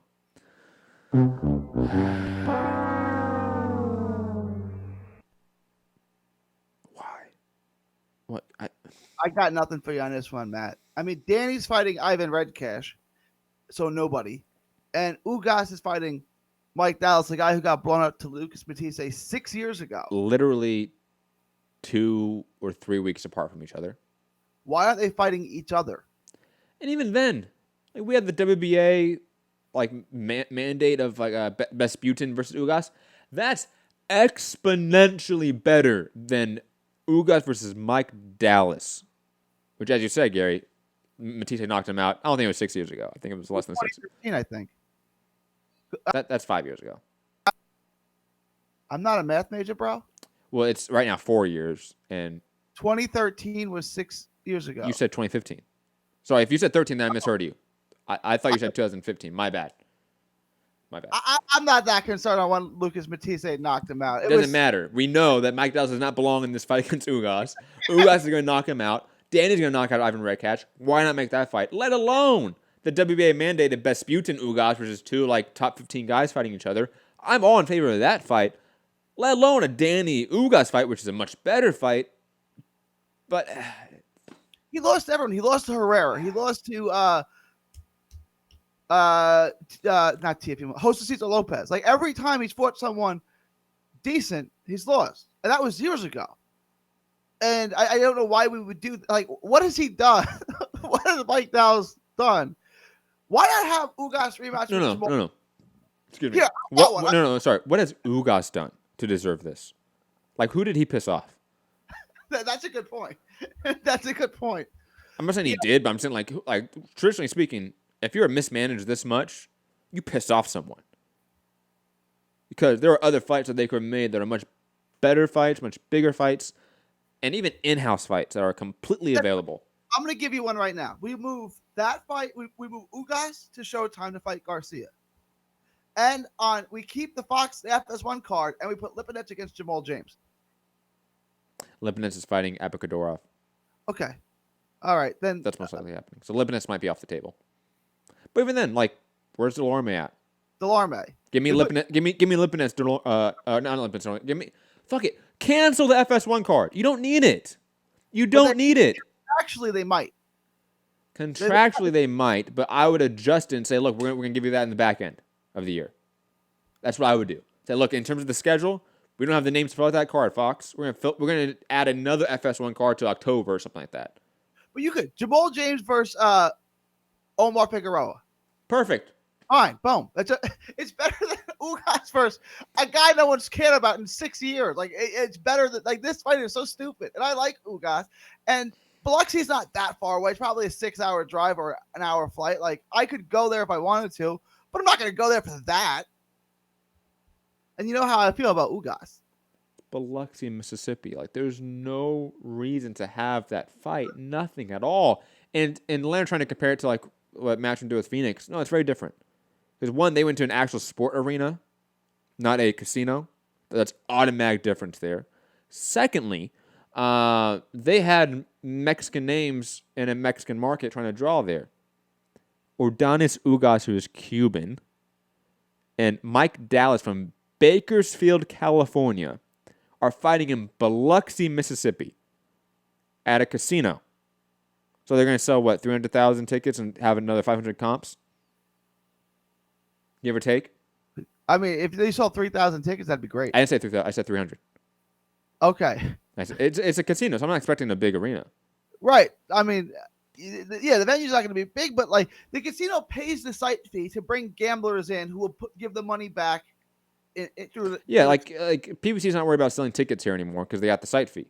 The casino's worried about selling tickets. Right. How does that work for the casino? The casino's like, oh, I got this idea. I know how we're going to bring a bunch of gamblers in. We're going to have Ugas versus Mike Dallas Jr. You know how many gamblers are going to fly in and drive in from all over the South to watch that fight? The answer is obviously zero. So, like, how does the casino? I guess they do because they keep doing it. How does the casino make any money back on that? I don't know. No one's walking through the casino's door or staying an extra day or two because Ugas versus Mike Dallas Jr. Maybe it's just like entourages and families. Like, think about you got 24 people fighting on a card, give or take, right? 20 people fighting on a card, give or take. You include all their family members that are coming, all their entourages, their trainers, their coaches. They're all staying in the hotel. They're all paying money in the hotel and casino. That alone is probably an added percentage of revenue that you artificially inflating that maybe is enough. I don't know. And maybe the refs, the doctors, maybe everyone stays and gambles. Which I mean, I bet you've been to casino shows, and I've worked some casino shows. I mean, me and Santiago did an Indio show for Quigley Tapia back in the day. But that was one where, like, all the fighters, all their families, like, everyone was there the whole week. And they're in, like, a Palm Springs adjacent area at the casino and the pool, gambling and having fun. And that must be some increase in business. It has to be. Whether it's enough to, get 7 figures back or whatever it is, I don't know. But I'm assuming they're making money. I mean, maybe not Biloxi is, but overall casinos are making money with this, not scheme, but this system. They are, because they've been doing it for 20, 30 years now, Gary. You muted. I get it. They're making money. I just don't see. I don't understand how. But maybe you're right. Maybe it's just the people associated with the fighter giving them their money back in some. I don't know. Because that's at least 200-300 people probably. Just that alone, you're thinking. It's just the entourages, families, and friends of fighters, trainers, everyone involved with the production. And then if you're, having some sort of bigger promoter there, you have guys like Oscar De La Hoya, Eddie Hearn, millionaires throwing cash out. So to get a high roller like Oscar De La Hoya, who, let's be honest, probably gambles a lot and loses a lot of money, I bet Indio loves Oscar. Right? I bet there's a way to make money. There has to be, because they do it. Otherwise, they wouldn't be doing it. But this fight's atrocious. This fight makes no sense. And it seems like we're getting a lot of fights in this next, 3 months that are just trash. Like, looking into 2020's schedule, nothing is, set right now that I'm like, ooh, man, that's great. I cannot wait for that one. Well, I felt like this last year, 2019, the year we're in, January, February, March, a bunch of shit happened. A lot of fights happened. But hey, who knows? We're going to get to all these fights coming up, and we're going to break them down live for you guys, and we're going to shit on them live for you guys as well when they are shit. What else? Oh, let's talk about this. Speaking of Golden Boy a little bit, Joseph Diaz was on the Ak and Barak show on SiriusXM, and it looks like he's also unhappy with Golden Boy Promotions, as is Canelo and Ryan Garcia and everyone involved. So let's hear what what Joseph Diaz had to say about his relationship with Golden Boy Promotions and Oscar De La Hoya on the Ak and Barack show. Personally, how happy are you with Golden Boy Promotions? I would say not too happy, man. Not too happy. I just feel like after the Gary Russell fight, they didn't promote me or do anything as much as they should. They gave me another world title fight with Jesus Rojas, but I just felt like they started treating me like an opponent and try to treat me like I'm not the fighter or I don't have the talent like how I do. With Jesus Rojas, they had me fighting on Facebook Watch, a brand new network where hardly anybody's going to be watching that. It was like a streaming thing with the internet, and it was just kind of like messed up. I just feel like, and I had a good purse with Gary Russell Jr. and then with Jesus Rojas, I had a really shit purse, and I accepted it because I knew that I lost, and I knew that I had to, I knew that I lost, and I knew that I had to work my way up again like that, but I didn't end up making. So Gary, thoughts on Joseph Diaz coming out and have some choice words about Golden Boy and thinking that or having the feeling that they don't support him, they don't back him like he believes they should. Do you think he's right in that assessment? And just your thoughts on Joseph Diaz being a little bit outspoken here. Absolutely, he's got considerable beef, right? Like, I don't know what the purse was. He didn't give a name, but in the age of the inflated purse, he should still. I mean, people know who he is. I'm not saying he's going to make $1 million or anything like that, but he should be making decent purses. People know who he is. He should be fighting. He's likable. He's a good kid for all intents and purposes. The fight with Gary Russell, he lost, but it was a fun fight for what it was. And I will say this: he tested Gary Russell. For sure, he really tested him. I was giving him some rounds in that fight. He's right. He's got a future at 130. I don't know if he gets to a world title, but he's got a shot. Like they should be doing. They should be doing, especially Golden Boy. What do you like, Eddie Hearn? You have a stable of fighters that you have to. You only have a handful of guys who are worth promoting. He's one of them. Like, I don't understand what you're doing. Like, why are you sitting with your hands in your pockets when you should be making this guy out to be the most avoided man at 130? Agreed. Leonard saying, was he on Twitter boasting about his purses to Farmer? I don't know what he was doing. I don't really care about that. That's shit talking back and forth between fighters. If he feels like he's getting undervalued by Golden Boy, and let's be honest here, guys, like, anecdotal evidence from every fighter involved with Golden Boy Promotions right now has been the same. Right? Like, when does it stop becoming like a trend and just become fact that Golden Boy Promotions is just a bad promotional company and it's not fighter friendly? And if you're a prospect right now, if you're an amateur right now, there is no reason to be signing to Golden Boy Promotions. Honestly, we talked about Brandon Figueroa, right? He got a $250,000 purse for the Seha fight. That's nice. Yeah. Joseph Diaz should be getting those size purses. Do you think he got that for his Facebook Live fight? I can check it up right now. I can probably check it up right now. Keep talking. I'll look it up. That, right? Which is why he was pissed. But, like, there's no reason from a negotiating standpoint why Brandon Figueroa should be getting such bigger purses than a guy like Jojo Diaz. The purses should be fairly similar. I'm sure he got... Joseph Diaz missed weight, so he was fined 20% of his purse. His purse was $50,000 total. Wow. Yeah, there's no reason to be giving that guy $50,000. Like you said, he should be making six figures. Like, just honestly speaking, he's one of the names that Golden Boy has. We can pay him six figures. It would make sense. Even like a guy like Virgil Ortiz is like probably getting close to six figures, or he should be at least. 6 figures at this point. Oh, that Solomon fight was kind of whack, but I would guarantee he got 6 figures for a Roscoe. Yeah, I don't know. I would bet on it, but again, maybe I wouldn't bet on because it is Golden Boy. Ryan Garcia got 50,000. That's why he was up. So I don't know what Virgil gets. Yeah, I mean it's crazy over there. I again, if you're a fighter out there, why would you ever look at Golden Boy and say, "Yep, that's where I want to go right now"? Makes no sense to me. I think it's one of those things because it was De La Hoya. It was the biggest promotion company out there for a ride. Yeah. I want to be promoted by De La Hoya. That was my guy. I'm a De La Hoya fan. You know, he's a Mexican American who made it. You know, he's from East LA and he made it. So he can put me on that trajectory. But that's got to be subsiding now. Like that luster may have lasted for a while, but that's got to, like, it's the same thing. Like, why would you pick Floyd? Well, for many of the same reasons, right? Like, that's my guy. He made it. He did it. He can do for me what he did for himself.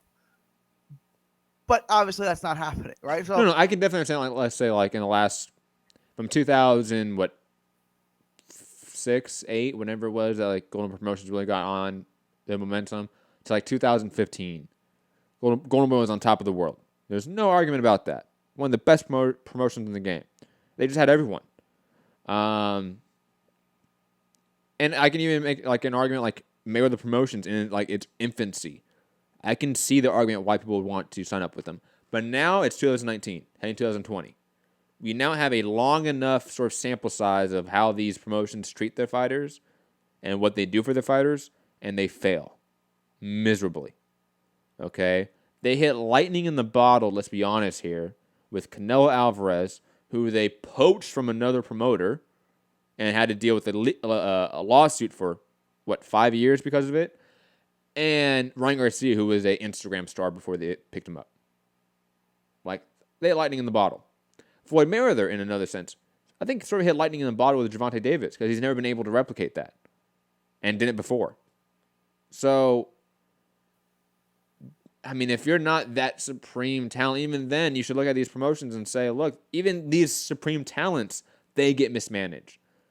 I mean, Canelo Alvarez himself is out there saying, Oscar is not promoting me right. If Canelo Alvarez, the biggest star in the sport, is saying, I'm getting mismanaged and mispromoted, then even everyone should be questioning Golden Boy. Same with Gervonta Davis.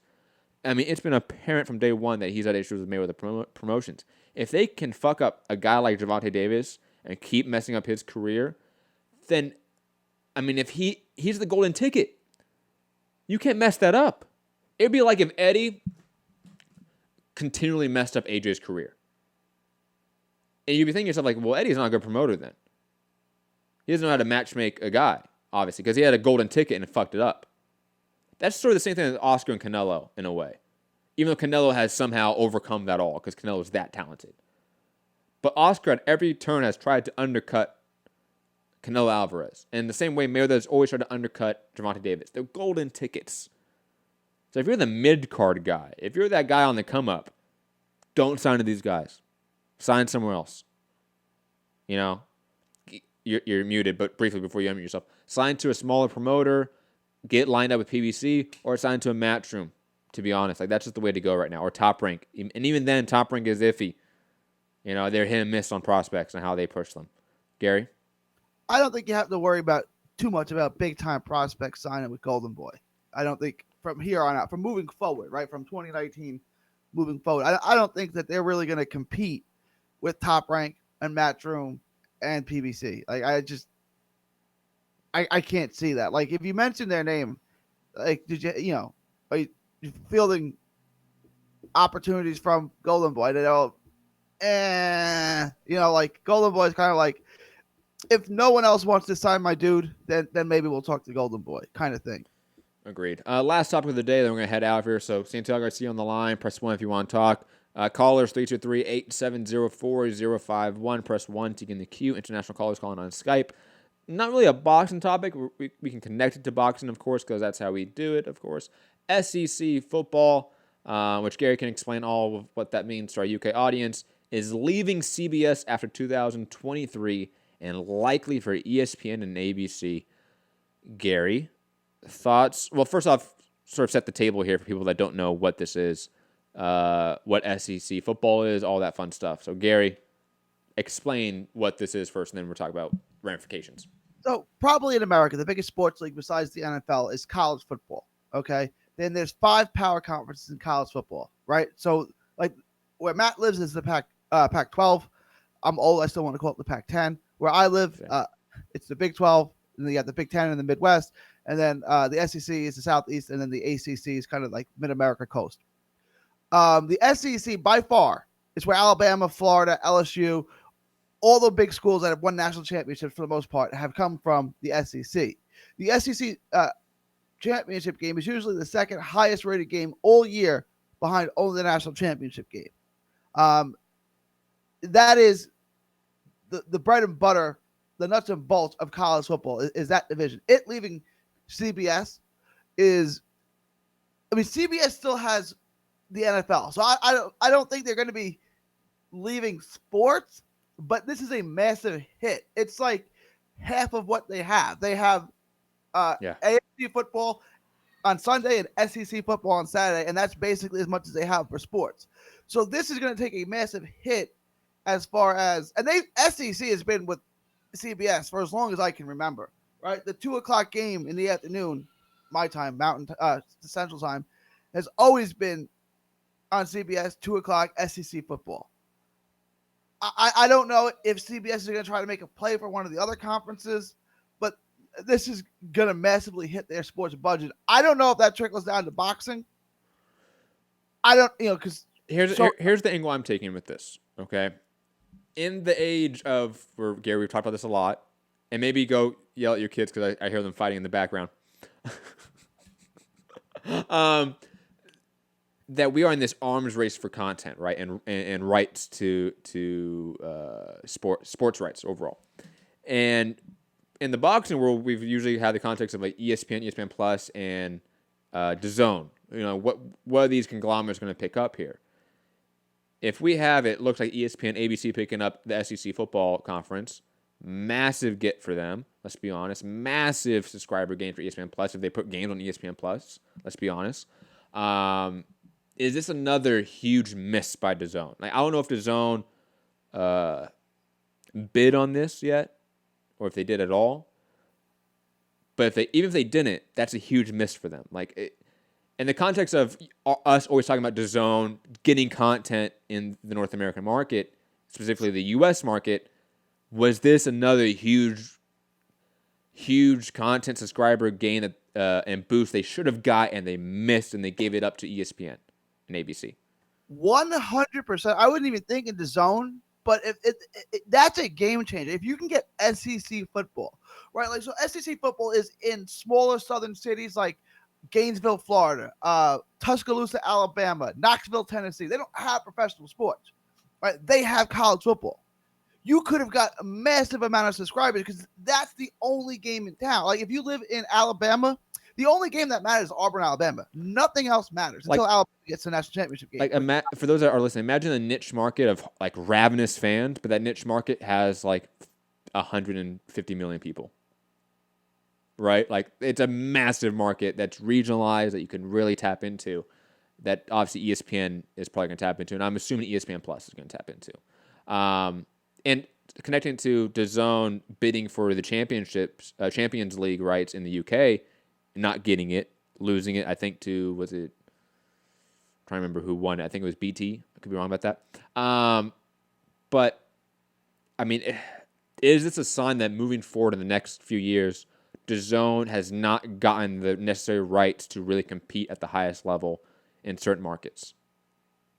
They're not, and they're going to continue to get outbid because, look what they're competing against, right? Like, and I know DAZN's got a lot of money, but look what they're competing. They can't outbid these people. So it just depends how bad ABC and the other conglomerates want things, right? Like, if CBS really wanted to outbid DAZN for something, they could, right? And then ABC and NBC can likely outbid CBS. But, I mean, you know what I'm saying? It's like you're bidding over your head, right? Like, I mean, you can afford, it's like millionaires trying to compete with billionaires. It's like, I understand you have a lot of money, but not like these people have. You know what I'm saying? Like, Chris Rock makes a joke, Shaquille O'Neal's got a lot of money. Yeah, he does. The owner who signs his check goes, here, buy yourself a bouncing car shack. That guy really has a lot of money, right? Like, there's differences between... There's levels to this game. There's levels to this game. And even though, like, Len Blavatnik, huge billionaire mogul in the U.S. and over the world, I mean, definitely got his empire from the downfall of the Soviet Union, but hey, it is what it is. Definitely some shady shit happening there, but digressing from that point, Even though he's one of the most wealthiest man alive, he's not Disney.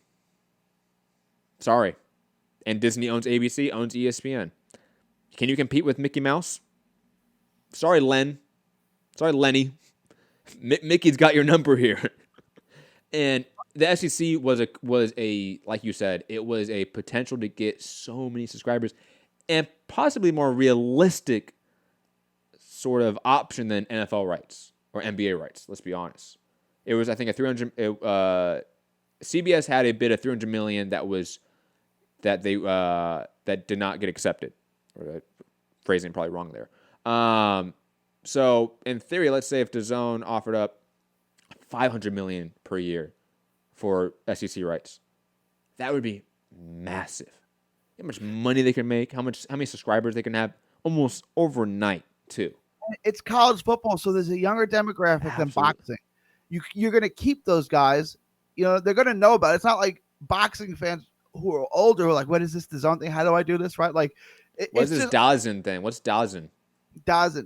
You know, my suggestion, my advice to DAZN was go up the college football. Now there's 4 other major conferences. Pac-12, like you said. One of them. I mean, it's a consolation prize because the SEC is the best game in town. Pac-12 would be huge, though. Yeah, go try the Pac-12. That's right.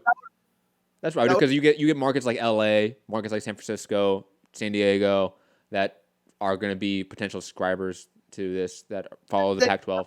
All towns like where you're from in Eugene and where they're don't have the professional. I went to school. I went to Corvallis, Oregon. Yeah. Oregon State Beavers. I mean, that's a 60,000, 80,000 person stadium there. That entire college runs the state. Same with University of Oregon. Those two universities and colleges produce more money and more attendance and more visibility to the state of Oregon than anything else. And I can probably even guarantee you it provides more business and viewership to Oregon sports than the NBA team in Oregon. I might be on a limb there, but I feel like that's a safe. I like the Portland Trailblazers. I have no idea if that's. I don't know if it's true, but I mean, University of Oregon, the Ducks. I mean, they're one of the biggest teams in the country. Period. The Trailblazers. I mean, yeah, no, you got to be right. Yeah, you're probably right. I'm probably right about that, right? Like, there's still, like you said, there's still options for DAZN to get college football rights because just one conference that they're not going to get now, but they're losing the biggest conference to their, let's be honest, their biggest competitor in the U.S. market, which is ESPN Plus and ESPN. That's a massive loss for them. It just is. You can't look at it like that. You just got to go again. I think the Pac-12. They can't look at it that way.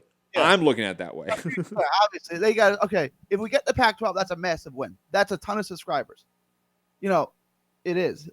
So let's go get the Pac-12. The USC plays in the Pac-12. USC is one of the biggest brands in college sports. Period. It might be the biggest in college football behind Notre Dame. Like that is a huge brand. Yep, and in the LA market. I mean, everyone in LA is either UCLA or USC fan. Massive market. And UCLA football is trash. So bad. But again, so is like USC most of the time nowadays, for being honest about it. They bounced back, which was disappointing because this was the year they were supposed to fire their coach. Now it looks like that's probably not going to happen. Yeah, but they fired the AD, so it's okay. That's even better. Yeah. Shout out to the whole college admission scandal. Great shit there. Alex in the chat saying Amazon Prime, sort of mentioning that as a possible contender in this arms race. Absolutely. I think Amazon Prime has, I'm trying to remember. I want to say they have some sort of rights to in the BT Champions League deal. Amazon was a part of that in some way. I want to say like Amazon is getting into sports. I know that for sure. I forget where exactly they have now some sporting rights, but I think they do have some sporting rights in some big markets, whether it's the US, UK, whatever it is. I do believe Amazon Prime is 100% getting into sports, and it's Amazon. I mean, it's like talking about Disney again. The company makes billions per day. You can't compete with that.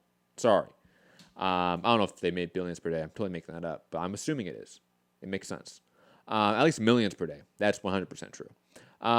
Gary, that's it, though, for the show, man. Any other thoughts? No, that's it. Everyone have a Merry Christmas. Find me on all forms of social media. 3D Boxing blog. We'll see you soon. I can't wait to see Matt's rankings from Texas to the world. God bless. Good night. Oh, I'm not. Echo there, Gary. Mute.